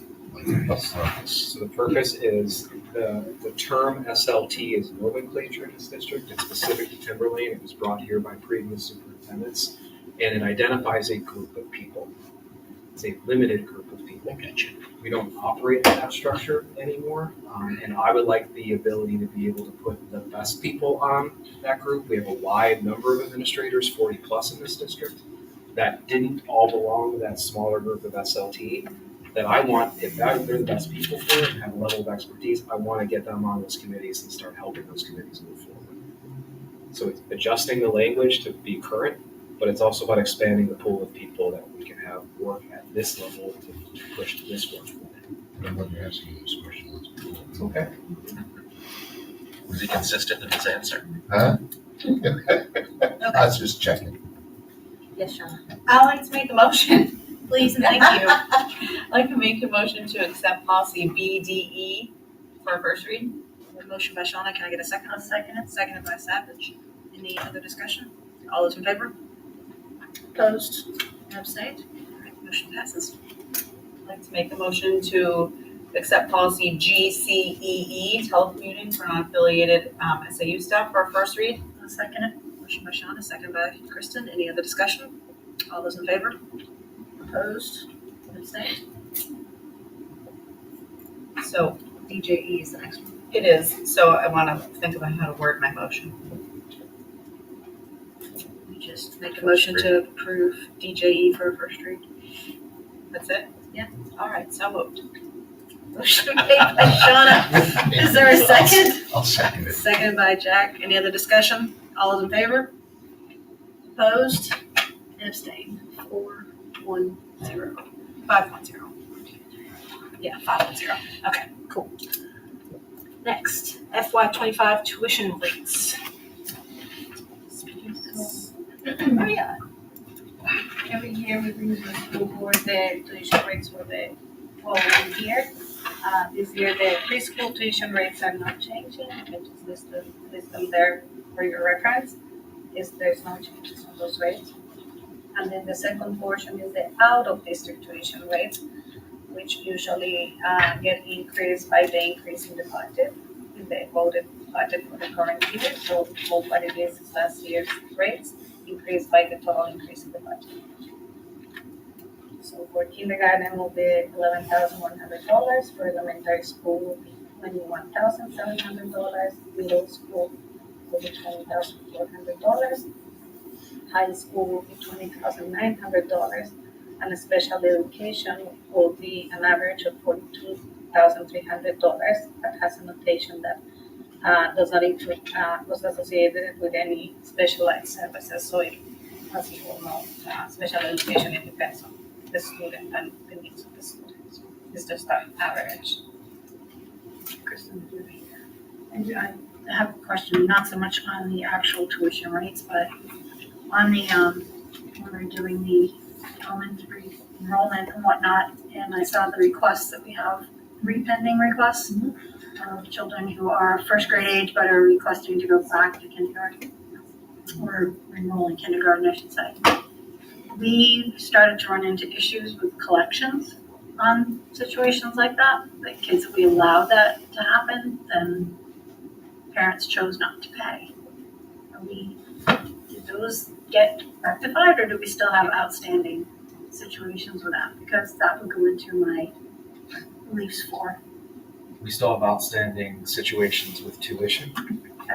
We've talked before the last two meetings about going through collection, and I'll be addressing some of that in the admin report tonight. Are you specifically asking about families who made that specific request? And it was allowed and then chose to stop paying. Yes, it's a source of challenge for us. So I'm assuming that was being considered when addressing those requests. Okay. Yes, well, Mark and then Jack, I'm sorry. Could you talk to the asterisk there? Special education rate does not include costs associated with specialized services, transportation, or one-to-one. Is that because we don't know in advance, and so you've just done an average for this pool, and this is what the average ends up being? Right, so like I said, these rates have been, the district has always had this out of district tuition rate. So these are students that are not residents in one of our 4 towns that live in another town and request to come to us. As you know, special education can be from $10,000 per student to So an average, this represents, for this pool of out-of-district students that is receiving services here, this represents a wash, essentially. Some will be paying more than the actual services they receive, others less, because we don't necessarily know in advance. It's an average of what it has been in prior years, but again, it's not in any sense inclusive of all the things that go into that rate. The out-of-district amounts, did they go up by, could you just tell us offhand if they went by a percentage or, I mean, I would have loved to have seen, I don't even know why I want to see it, but how much did they go up? I just said it. We take last year's rate and we increase them by the increase in the budget. So, but I think what he's asking. I was just looking for a number, and I Oh, heard you say. this year is 5.5%. Thank you. Sorry. Just clarity for the out-of-district stuff, there are multiple avenues available by policy for students who do not reside in 4 towns to gain access to Timberlane schools. They're varied and they're different. Just to highlight kind of what Mark's question is there, the special education number for one of those pathways allows us to enter into agreements with other districts where we've got a set rate that we can begin to charge, but it also allows us to include language that because that child's LEA remains the town that they reside in. So they are continuing to be responsible for any additional costs for special education. So that's part of those contracts that we would write with them, and that if it goes beyond a certain level, that town is still responsible for, the sending district is responsible for that cost, not the residents and the taxpayers. You're picking up what I was putting down delicately, thank you. Does anyone have any other questions for Maria? Seeing none, does someone want to make a motion to accept the tuition rates? So moved. Motion made by Kristen, is there a second? I'll second. Second by Jack, any other discussion? All those in favor? Opposed? Abstained? All right, thank you. Thank you. NASDAQ spring report.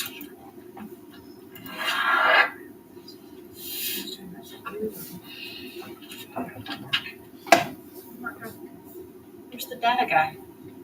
Oh, I can do it. It's just a different. This is a follow-up to the NASDAQ reports that you've already received. Again, these are kind of projected enrollments for Timberlane by NASDAQ. Mark did a presentation last time where we talked about the validity and hey man, the validity and reliability of these numbers. And this is just the updated report from NASDAQ. There are not any substantial or significant things to report out from the first report. Mark did the job last time that we understand once we get beyond that first 5 years, the numbers become less valid and reliable. But really overall, the next 10 years, we're projected to add about 200 students total. And the point I made last time to the board and the public is that is counter to the narrative that is across New Hampshire. So as New Hampshire tendency is to lose students from school, that is not the projection that's facing us in these 4 towns over the next decade. Anything you'd like to add to that, sir? No, other than, the spring report is really no different from the fall report. So the numbers that, you saw in the fall really is no significant difference. I think it's maybe 2 or 3 kids different. I was surprised that the small incremental change, it's growing, but it's not growing that fast. And that was a relief in a sense, as far as facility issues. Space issues. Anybody have any questions for Mark for just a minute? Okay, again, this is just informational and it sounds like nothing really changed from the fall, correct? Correct. Okay, thank you. Administrator's report. So I think I'm going to start off. I have a couple different categories of things that I wanted to talk to you about. So you may remember at the last meeting, the board was asked to approve the general assurances that allow us to receive federal funding for different federal programs that are available to public schools. So I wanted to bring you just a little bit more information about some of the programs that we are currently planning to fund that received recent approval from the Department of Ed. So first in the Title II grant, which has a focus on professional learning. And so that professional learning can be for all of our staffing categories, paraprofessionals, teachers, administrators. Something that we are planning on funding this summer, which is new for us, we're actively advertising, is from June 24th to the 28th. We are running a summer writing fellowship in partnership with the Boston Writing Project. And this is an opportunity for our educators to apply. They would be, there's an application process that goes to the Boston Writing Project. They evaluate their application against others. If they're admitted, they are our summer writing fellows, and they attend a full week that's focused on improving their own capacity as writers to then better bring that to the classroom and focus on writing instruction with their students. So we're really excited about that partnership. That is one thing that was just approved this week. A couple of other things in the Title IV grant, which is focused on students, but through the lens of well-rounded education. And so that could be targeted at programs outside of core instruction. So it could be music, the arts, science, STEM, world languages, special education. We can provide some funding for that. And technology or health, safe and healthy schools. So 2 programs that just we're excited about, receive funding, is first esports. The NHIAA recently approved esports as a sport that will run next year for fall and winter. And so through this grant, we are going to be able to run an esports team at the high school. And that will fund materials, equipment for the students to be able to participate, as well as a stipend that's in line with other athletic stipends for coaches. So that just received approval. We're going to start advertising that for students and staff. Also, our life skills program at the high school. This is a program that has a smaller number of students, but they have units focused on health and nutrition. And so their teachers, I'm super excited about this, put together a proposal to build hydroponic tower gardens that would be housed in the high school cafeteria.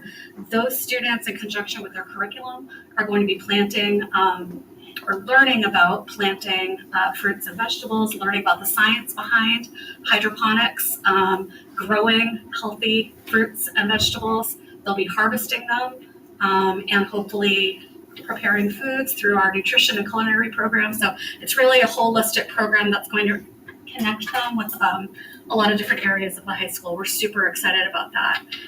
In addition to that, we have some summer professional learning also happening in mathematics. And I know Mr. Krieger talked about this, but our entire teacher mentoring program and new teacher induction program is funding through Title II grant as well. So come August, we hope to be welcoming our new teachers. And we run them through 3 days of induction where we introduce them to the district, connect them with a mentor. Mentors receive stipends through that grant as well. And so that's a longstanding program that we've had in our district. So just wanted to bring you some more information as you're approving that we're going to be receiving these funds, just give you some examples of some of the exciting projects that we're able to fund through grant. And then just a couple other things. First, today at the middle school, and this is an annual tradition, our high school counseling department, annually they invite seniors to visit our entire 8th grade to speak as a panel to the 8th grade about their experiences at the high school, to talk about the different paths that they are heading off into, to talk about the opportunities they engaged in at the high school. So these can range from students who have been involved in our career and technical education program at Salem or Pinkerton, students who participated in the extended learning opportunities programs that you've heard Dr. Campbell talk about, college-bound students, students entering the military, musicians, artists, you name it. So they try to have a very wide-ranging representation of students who can answer and engage our 8th graders to just give them a sense of what's offered at the high school as they're transitioning up. And then I think perhaps Mr. Sapien may talk about this, but like our speaker earlier, I was able to be at our community event the other night, and as was Mr. Krieger, and here Mr. Garrity. I'm a parent in this district as well as a middle school student. So it was an amazing event to see the student clubs. I walked around, talked to all the students at the table, talked about their clubs, which was great. It was great to see the students honored and hear our musicians perform. Mr. Garrity was phenomenal. And I think what speaks volumes is that we had assemblies for all of our middle school students during the day and all of our high school students during the day. We had easily 80 students who stayed to hear him a second time that night. And I personally spent the drive to school the next morning talking with my 12-year-old about what she heard him talk about, what I heard him talk about, and we were able to have some really nice connections about it. So just want to thank the teachers who planned that at the high school. It's been a great week, and it's been really nice to see the students connecting with each other through these opportunities. So we've got a 5K tomorrow. It's awesome. I'm excited about that. Awesome stuff. Toss it off to you. So 7 things I want to talk to you tonight. 7. Seven. Two are kind of just reviewing and kind of updates kind of where we are in the past. We are have come to you before about debt collection. We know that we have outstanding balances with families around tuition and food service. Talked with the business department today, and we're going to roll out kind of a timeline for families to do that. I'm going to be writing to all of our Timberlane families on the 29th when we return from the student break, and then from there we're going to send individual letters to families, and all of those things will kind of just map out the general timeline, the need, the window we're going to create for people to kind of settle debt, and then if it doesn't happen by a particular date, then kind of what families can expect with the action. So it will be upfront, transparent, and in writing to everybody, and we'll start that process when we come back from student vacation. Okay. The other thing I want to let the board know is that last meeting there was a vote to authorize the superintendent to approve purchases of anything over $10,000 from facilities, whether they're projects or purchases. Wanted just to provide an update that, again, meeting with the business department and the facilities department, we've developed some internal mechanisms to be able to do that. Not only does that include access to kind of the electronic sources of those things kind of in real time, but also part of the auditing approval process for those things as well. The superintendent's now part of that chain. So that is in motion and in process and is happening as of this week.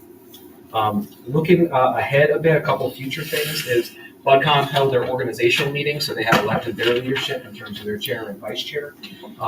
We are excited that I think we're going to start kind of a preliminary planning session between school board leadership, BudCom leadership, and with myself and Maria, just kind of talk about the process, set some goals for how we want to do. That's going to help our work this summer as that we get working with our administrators around creating those budgets. We're going to get a jump start on that. And then formally, that committee will start to meet again, I believe, in September, when we'll start doing some of the formal budget presentations. So I'm excited about this preliminary stuff and kind of setting the stage until kind of what we want to see at the end result of that process. So stay tuned for that.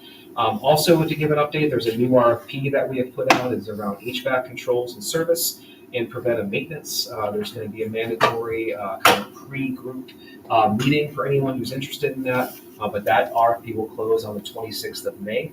So we'll see what comes in, and we'll be back, I would say, early June to kind of present maybe some options to you as a board. In terms of also things coming up or to put on your radar is next board meeting on the 2nd. Sandy and I are going to bring some information and perhaps some recommendations about next year's school calendar. There continues to be some concern over the mass amount of work that's going to be taken over at the high school this summer. Real significant work involving roof work and HVAC pieces. And we've got a calendar that's set, and we want to be sure that we are ready to open when kids and staff need access to our buildings. So we'll come back with maybe some recommendations for you, but that's going to come to you in a second. And the decisions we can make then would allow us to continue to plan at the secondary level, but also to let EEI know what their timetable is so they can start kind of moving in those directions as well. Just for the board and for the general public, I want to take an opportunity that we've had a lot of visitors coming to campus. We've had a lot of our staff meeting visitors on campus. And this is inclusive of board members as well. I want to remind everyone that if you do come and are a visitor on campus, there is a policy that governs that. We are asking and requiring people to check in at a school building. So if you're visiting a school, your point of contact is the front office. We'd ask that you announce yourself and what you're there doing on campus so we can protect the safety of our kids. And if it's not a school, you also have the SAU office you can call and check in with. During school hours. During school hours. That is the priority for us right now.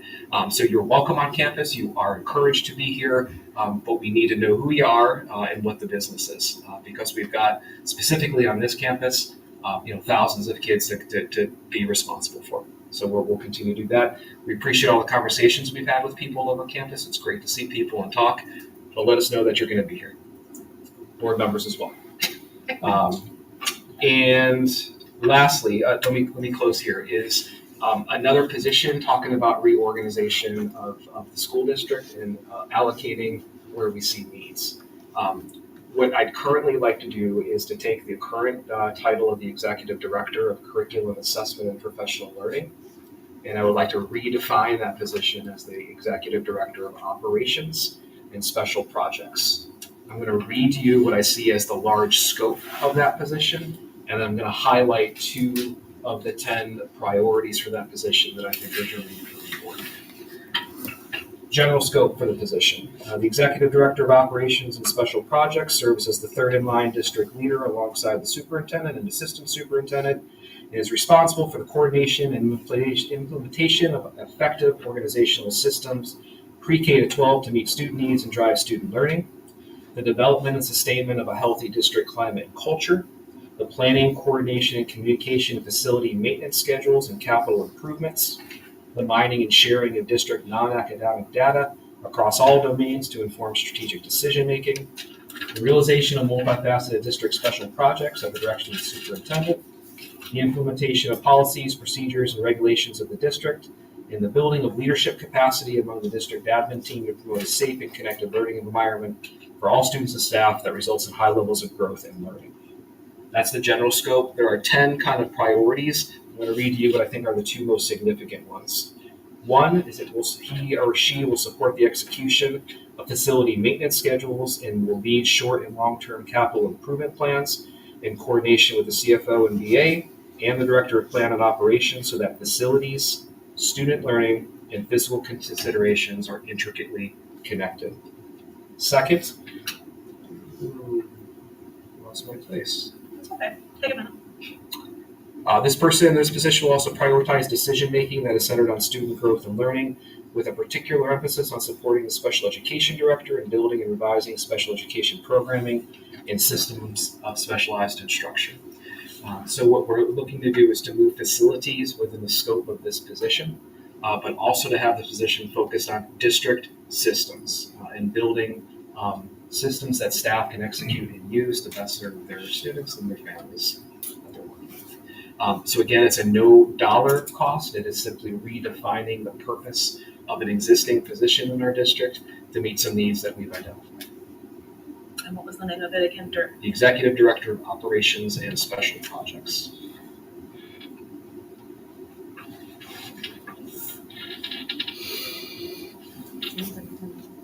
Questions about I have, I'm sorry. Jack and then Donna? Jeez, I was hoping maybe you could steal mine. Those two main parts, I kudos for what you're doing. I appreciate it. They seem to be very broad. I mean, one is over here and the other one's over here relative to responsibilities, or should I say capability? I don't even know how to say it. Purview. Huh? Purview is the word. Yeah, they're two completely different things. So that would be one person managing those two things along with. I just see those kind of as specialized items. The priority for the position is about systems.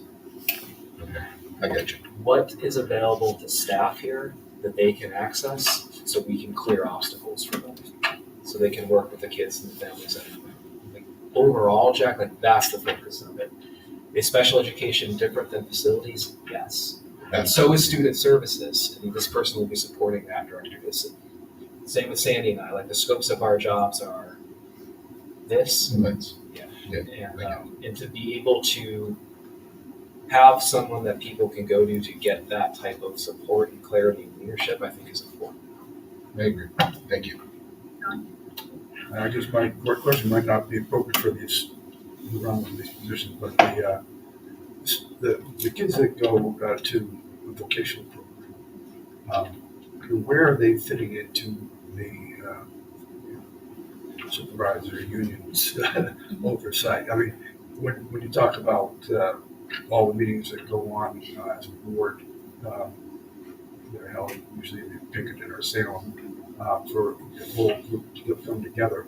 Who has oversight of that, and who serves on those boards and communicates to the guidance people and the students about what the opportunities are and how they can take advantage of them? I see you do. Do you understand? I don't understand the question. Who oversees CTE and that access and that general programming? Yes. Is it just strictly guidance thing now, because most districts will have a superintendent team member serving on that board every meeting? Yeah, gotcha. I've kind of been serving as the district rep right now, going to regional meetings and talking, because they're in the process where they're rewriting their agreement. Typically, it used to last for 20 years. There's been a change in law, and they now need to renew those agreements every 5 years.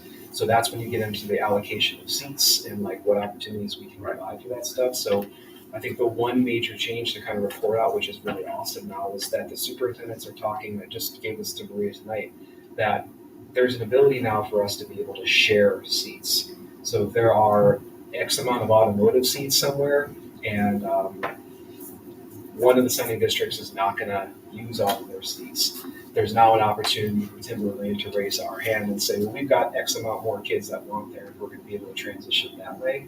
We're going to start meeting with the local folks around that stuff, so we can kind of hash that stuff out without having to bring a whole lot of folks into it. So I'm hoping that's going to increase access that way. There's a transportation component to that as well to manage. There's a funding component to manage, so it impacts more than just the high school, I guess is what I'm saying. I just didn't know where it landed, who was doing that, and whether it was part of the position, nominations, you know. It seemed like it could possibly be that position. Any other questions? So we're taking the one position and just kind of renaming it and keeping it. That's correct. Yeah, redefining the current executive director position. So it does, so we need an action on this if we're gonna do this to change it. Yeah, let me just tell you. Make a motion to change the executive director of curriculum and assessment To to, the Executive Director of Operations and Special Projects. got a motion by Mark, Second. Awkward. second by Shauna. We got there. Let's keep it. Any other discussion? All those in favor? Opposed? Abstained. Okay. We're gonna post for that job tomorrow, and then we're looking for to get a really great person. Is that okay with you, Fran? Sure. Alright, anything else? You're good? Okay. Personnel report, but I think you're gonna talk about the first for nominations. Could I? Yeah, personal report. So not sure in terms of how to do this, like with clarity and stuff. Sorry, am I stealing your thunder? You are. Okay. That's cool. I'm not. We're gonna let him steal the one. Please do. I would like to bring Sandy Allaire as a nominee for the position of assistant superintendent. I had a conversation with Sandy this week and was able to be really clear and transparent in terms of why I feel like she's got the skill set to really transform the job and to really lay it in the ground that it can be. Sandy has an uncanny ability to really lock into the discrete detail level and at the same time, like not lose sight of the big picture and of the values that are behind all these details. And I find that incredibly valuable and I think will allow us to continue and move on as a district. So very happily bring her nomination to you. I make a motion to accept the professional nomination of Sandra Allaire as the Assistant Superintendent of SAU 106. I'll second that. Motion made by Shauna, seconded by Kristen, and I just want to say that you've been great these last several months and stepping up to the plate, and then you bring a wealth of knowledge from just being in this district and everything that you do, so. I'm gonna jump in now. Kristen and then Jack. It hasn't just been the last few months. Oh, absolutely, absolutely. No, Sandy's been involved in this position, and if she hasn't had the title, she has been doing it and helping out since for ages, but primarily starting in the Dr. Cochran days. And Sandy basically was doing above and beyond the assistant superintendent position at that time as well. And getting through that period and that transition would not have happened without Sandy in the role she was in. So I have all the utmost confidence. You've basically been doing this position and then some for years. So this is a great nomination. Yeah, I just have to say that having worked with Sandy, she was Spanish through the French teacher at the high school. She's just gifted in so many ways. She's so great with students, so sincere, so talented. One of the best educated people you're ever going to come across. Somebody who turns over work so quickly and efficiently, and has a tremendous character. I'm just so proud that we can retain her here, and this position is something that I know you'll thrive in. Thank you. Jackie? Over the course of 20 years, I've got to vote on a lot of things, and this is probably one of the best affirmative votes I will make in the 20 years I've been around. So, Sandy, I've known you for 10 years, and you are an outstanding individual, beyond extremely capable. So, I'm proud to cast a vote here. Motion's been made and seconded. All those in favor? Opposed? And abstained. Congratulations. Can we get our new nameplate now, because the executive doesn't even exist anymore. We also have some voicemail issues. We can order her new name. I don't know what Justin says now. Couldn't wait to throw that. All right, Shauna, do your thing. Okay. I'd like to accept make a motion to accept the professional nomination of Amy Farley, world language teacher at Timberlane Regional High School, and Jamie Ruel, forgive if I'm pronouncing it wrong, facts teacher at Timberlane Middle School. Second. Motion by Shauna and seconded by Kristen. Any other discussion? All those in favor? Opposed? Okay. Make a motion to accept the professional resignations of Travis Burnham, special education teacher at Timberlane Middle School, Alyssa Grant, elementary school teacher at Atkinson Academy, and Carrie Giard, comprehensive business education at Timberlane High School. Motion to have a second? Second. Mark punched by the hand raise. Seconded by Mark. Any other discussion? All those in favor?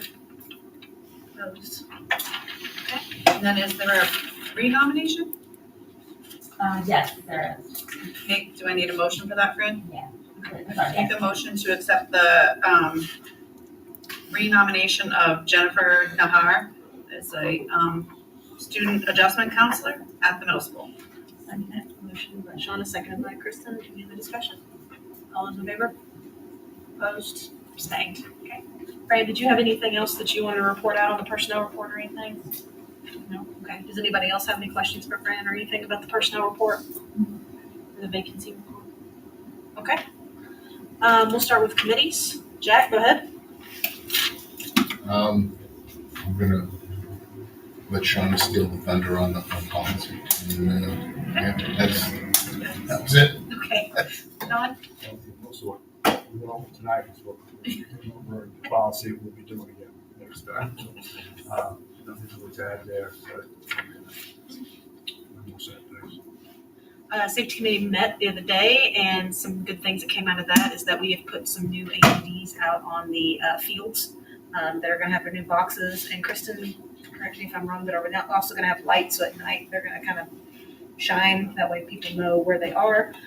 So that's something that's new, which is really good to have, especially for health. And then I've already kind of reported on this on the budget committee, but yet that they re-met, they redid their reorg thing, and looking forward to some of those conversations with Justin and Maria, as well as the budget committee to kind of streamline some things for the budget process.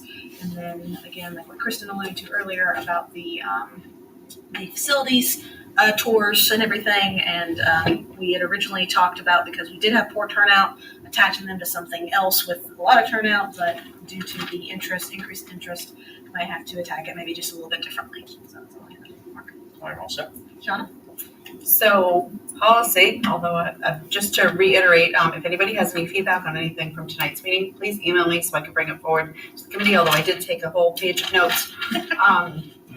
But just to share, so DJE bidding requirements is going back to policy committee. All three of the policies that came forward for first read will bring back to the committee for second read. Also, policy committee has been charged with or asked to invest some time in reviewing other policies that are related to purchasing, bidding, expenditures, things of that nature. So we're also going to be, while taking a deeper dive into DJE bidding requirements, also looking at DJ, which is purchasing, and DJB, which is purchasing procedures. And wellness, sorry. Wellness committee met on Wednesday, April 10th.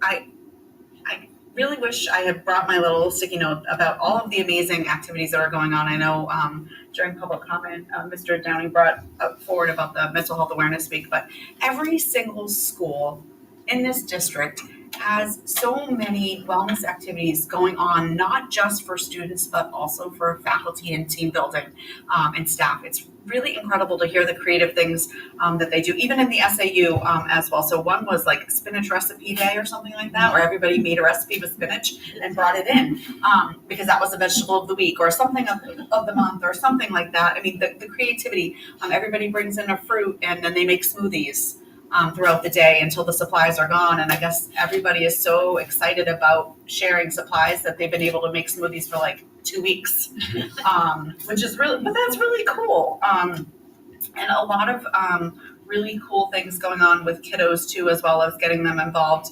at the middle school. They're doing, obviously there's spring track, but there's also a group of students that are doing some running. I forget the name of the program, but that was born of staff wanting to get more kids involved that may not want to be competitive runners.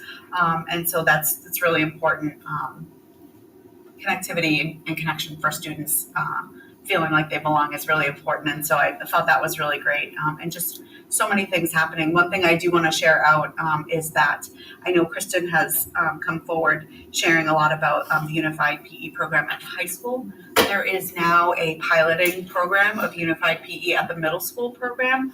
And to hear the level of commitment of these students that were chosen and are involved in the program, they're getting support and training about the friends that they're going to be working, connecting with, learning how to be supportive, be kind, be caring, support them with their communication styles.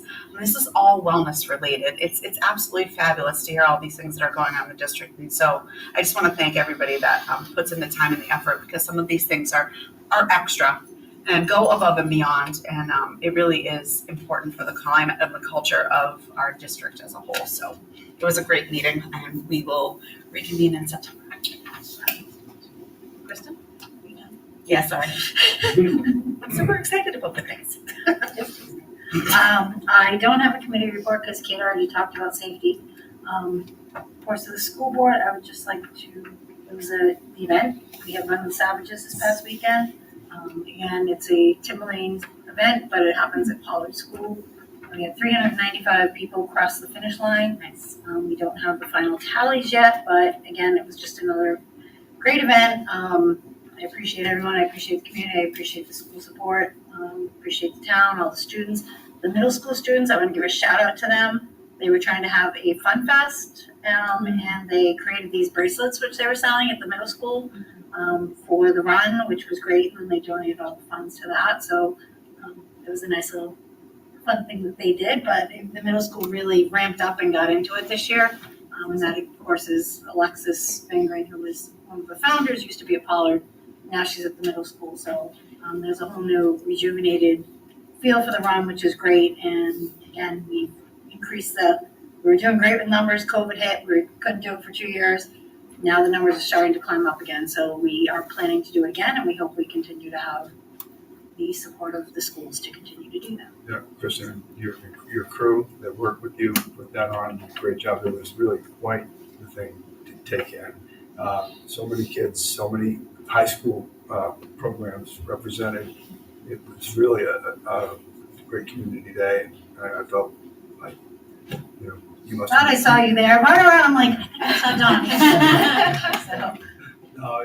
I saw you come in. I saw you sprint to finish. Yeah, that was amazing. I call it a walk. It's my walk and jog. I don't sprint. They all tell me I have to run through the finish line, so I whatever. It is what it is. So Congratulations on how well it went. thank you very much. We've been doing it for Yeah. I guess 12 years now. So it's kind of, we all have our part. We all know Sean and DJ's the finish line. I mean, it's everyone kind of has a walk their and a spot. special It's great. song across the finish line, just so you know. We apparently have a special song. For your children, it's Crazy Chain, just saying. Fair enough. You got a lot of tall relatives. Yes. Yeah. The other thing I just wanted to mention, I went to the 4th grade district concert, orchestra and the band. 200 kids on the stage overall. It was unbelievable. Just the crowd there, the excitement about how well the kids have gone through the year, over the course of the year. A lot of the kids who had a tough start, we were able to get those right in with everybody else. So great job, rebounding from those issues early on to pull off an event like that. It was phenomenal. So, as a department, great job. Kristen, did you have anything else? We don't need the other business. Yeah. So I gave Kate a letter tonight, and it's my resignation. So I'm asking you all to accept it effective June 1st. What happens if we don't? I won't be coming to meetings after June 1st, so we begrudgingly accept. It's not anything to do with this committee. I was working with everyone. Working with the school's been great. Just things in my life are taking me a different direction. Good things. So, Glad it's a good reason. yes, thank you. Okay, accept. Thank you. I know. Is there any other business? Jack, yes. Yeah, 3 things, 2 good, 1 kind of serious. First of all, you always hear me griping about the little things around here, but I'd like to thank the superintendent for being proactive, thinking outside the box in his time here and addressing those things that concern us. It just doesn't roll over or go over everybody's head. So I'm reading the tea leaves pretty good right now. Thank you for doing. I mean, you brought up like 5 things tonight that were just phenomenal that we're not used to. So thank you for that.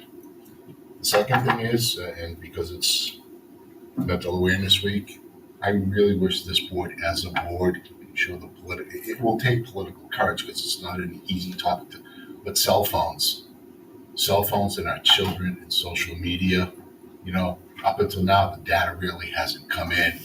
And the more I hear about it, the more I see it in things that I'm watching and reading about it, it really is affecting our kids in such a negative way. And I'll give you one example. There was a middle school principal in Minnesota that made, and I don't know how you do this, it's tough, but he made his middle school a cell-free zone. Grades instantly went up. Kids started talking to each other. He said, just the whole climate and culture is what really drives us. Just got so much better. So I know it's a long discussion. I know it's a hard discussion. But I think it's one that we should consider. I don't know if we It would address fall it through under policy. Well, it could fall under wellness committee. It could fall in a whole bunch of different areas. But those things are pure evil, in my humble opinion, for kids below the age of 16. And the last thing is the events that went on here this week. I can't get the fiddlers out of my head. That they were incredible. There were no fiddlers, Jack. Huh? There were no fiddlers, Jack. You're not funny, Mike. Everyone has told you you're not funny. But the band, Ed Garrity was phenomenal. And to John's point, I call you John because I forgot your last name. That's perfectly fine. But he said something that my dad used to tell me all the time. And I had an instant, it's about who you hang out with. It's about who you choose as friends. But he went beyond that. I think it was great. Then I went to the event the next day, the booths and everybody. It was very, very, very well put together. And I'd like to give a shout out to the to the staff. They weren't all young, but most of them were just young and full of piss and vinegar, for lack of a better, maybe a bad delivery on that, but they were passionate about what they were doing. And it showed when they were up on stage. And for that, I'm grateful. And we'll have better kids because of it. So thank you to the staff. Thank you for, and this always kind of gets missed, there were sponsors that sponsored this. Find out who sponsored it, because those are the people that they constantly give, whether it's a Little League, whether it's these types of events, they're always there for the community, and they need to be recognized too. So thank you to those people that supported all these events this week. Any other business? How many more delegates and individuals? I believe Mr. Downing wanted to go again. I already spoke, so she'd like to go first. Okay.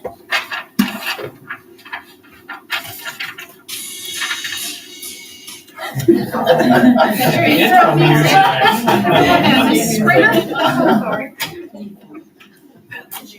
don't know that song. Go ahead. I'm Mary Springer from Jamhill. I wanted to publicly congratulate Superintendent Krieger for his permanent appointment, and I'd like to ask the board to determine a way to present him to the community. I know he's been with the district for a little while, but now he's the permanent superintendent. And if a new person were coming to the district as superintendent, I think the community would hear a lot about their background and qualifications and get a chance to get to know them. And I'd like the board to consider a way to make him more known and accessible to the community. Thank you. Mr. Bag? Pretty accessible, I gotta say. She stole a little of my thunder. I almost felt that the last time I was here. I did not congratulate you, Mr. Superintendent. And now Mrs. Vice Superintendent. Congratulations to both of you. So congratulations. A couple things that come up. It was a great idea to have a public join on the facilities walkthrough. I was jumping in my pants because I got ideas. They make products, it's very inexpensive. You could actually walk their facilities with almost a GoPro on a hat. So whoever's leading that facility tour could actually be filming or make it an interactive event with the tech club from the school. And they could make it a project to be part of that walkthrough. They could make it a project to produce a video of that, which could be put on the Timberlane website, so that people that aren't able to walk the facilities, maybe older or whatever, but they still vote, they have a vote and a voice, they'll be able to view the same facilities from at home, watching the video produced by children whom had a project and they can be proud of. So it's more of an interactive thing. Community is now involved. Community gets to see the issues that arise. We have a better understanding what the buildings need. So from the taxpayer's perspective, we understand buildings need to be fixed. Nobody is going to complain about that. We all know it has to happen. We just want to thank, first of all, from the top down, because Superintendent Krieger, he made a promise that he was going to start to restructure. You did that. You've started that, and from what I can see, I think the construction committee is dissolved, because it's not on the list anymore. So it looks like that's dissolved, and it's being reorganized, structured to an executive position. One other thing I saw there, I've been reviewing a lot of POs, and just a suggestion to the board to consider. I see a lot of repetitive POs. Perhaps repurposing another position as you're doing, which is great, and possibly create a position of purchaser for the district. This would be a central purchasing position. I know that we have an administrator that does this, but that purchaser can also have a list of all those vendors which sends out all the RFPs, receives all the quotes back. You can organize it all in one spot. It can be more efficient, and the money saved alone from that efficiency would pay for that position that was repurposed from other monies anyway. Just something to consider. It can be done, and it would save the money needed to be efficient. So when I look at the POs that have been written, I think we could do better. That's really on the POs. I firmly agree with the 10K. It's going to create a lot more RFPs, but if there's one person designated for that, they could be focused on that. Another thing that was brought up was the emergencies. Emergencies happen, we know that. There are also ways around that. You can have preferred vendors that enter into a contract with specific labor rates so that if something happens on an emergency basis, you know you can call them, depend on them, and they will provide that service at that rate that you're in a contract with. You don't have to worry anymore about who's coming, getting a bid for an emergency. You have that preferred vendor. Just something to consider, could save a lot of headache. You know who to call too. I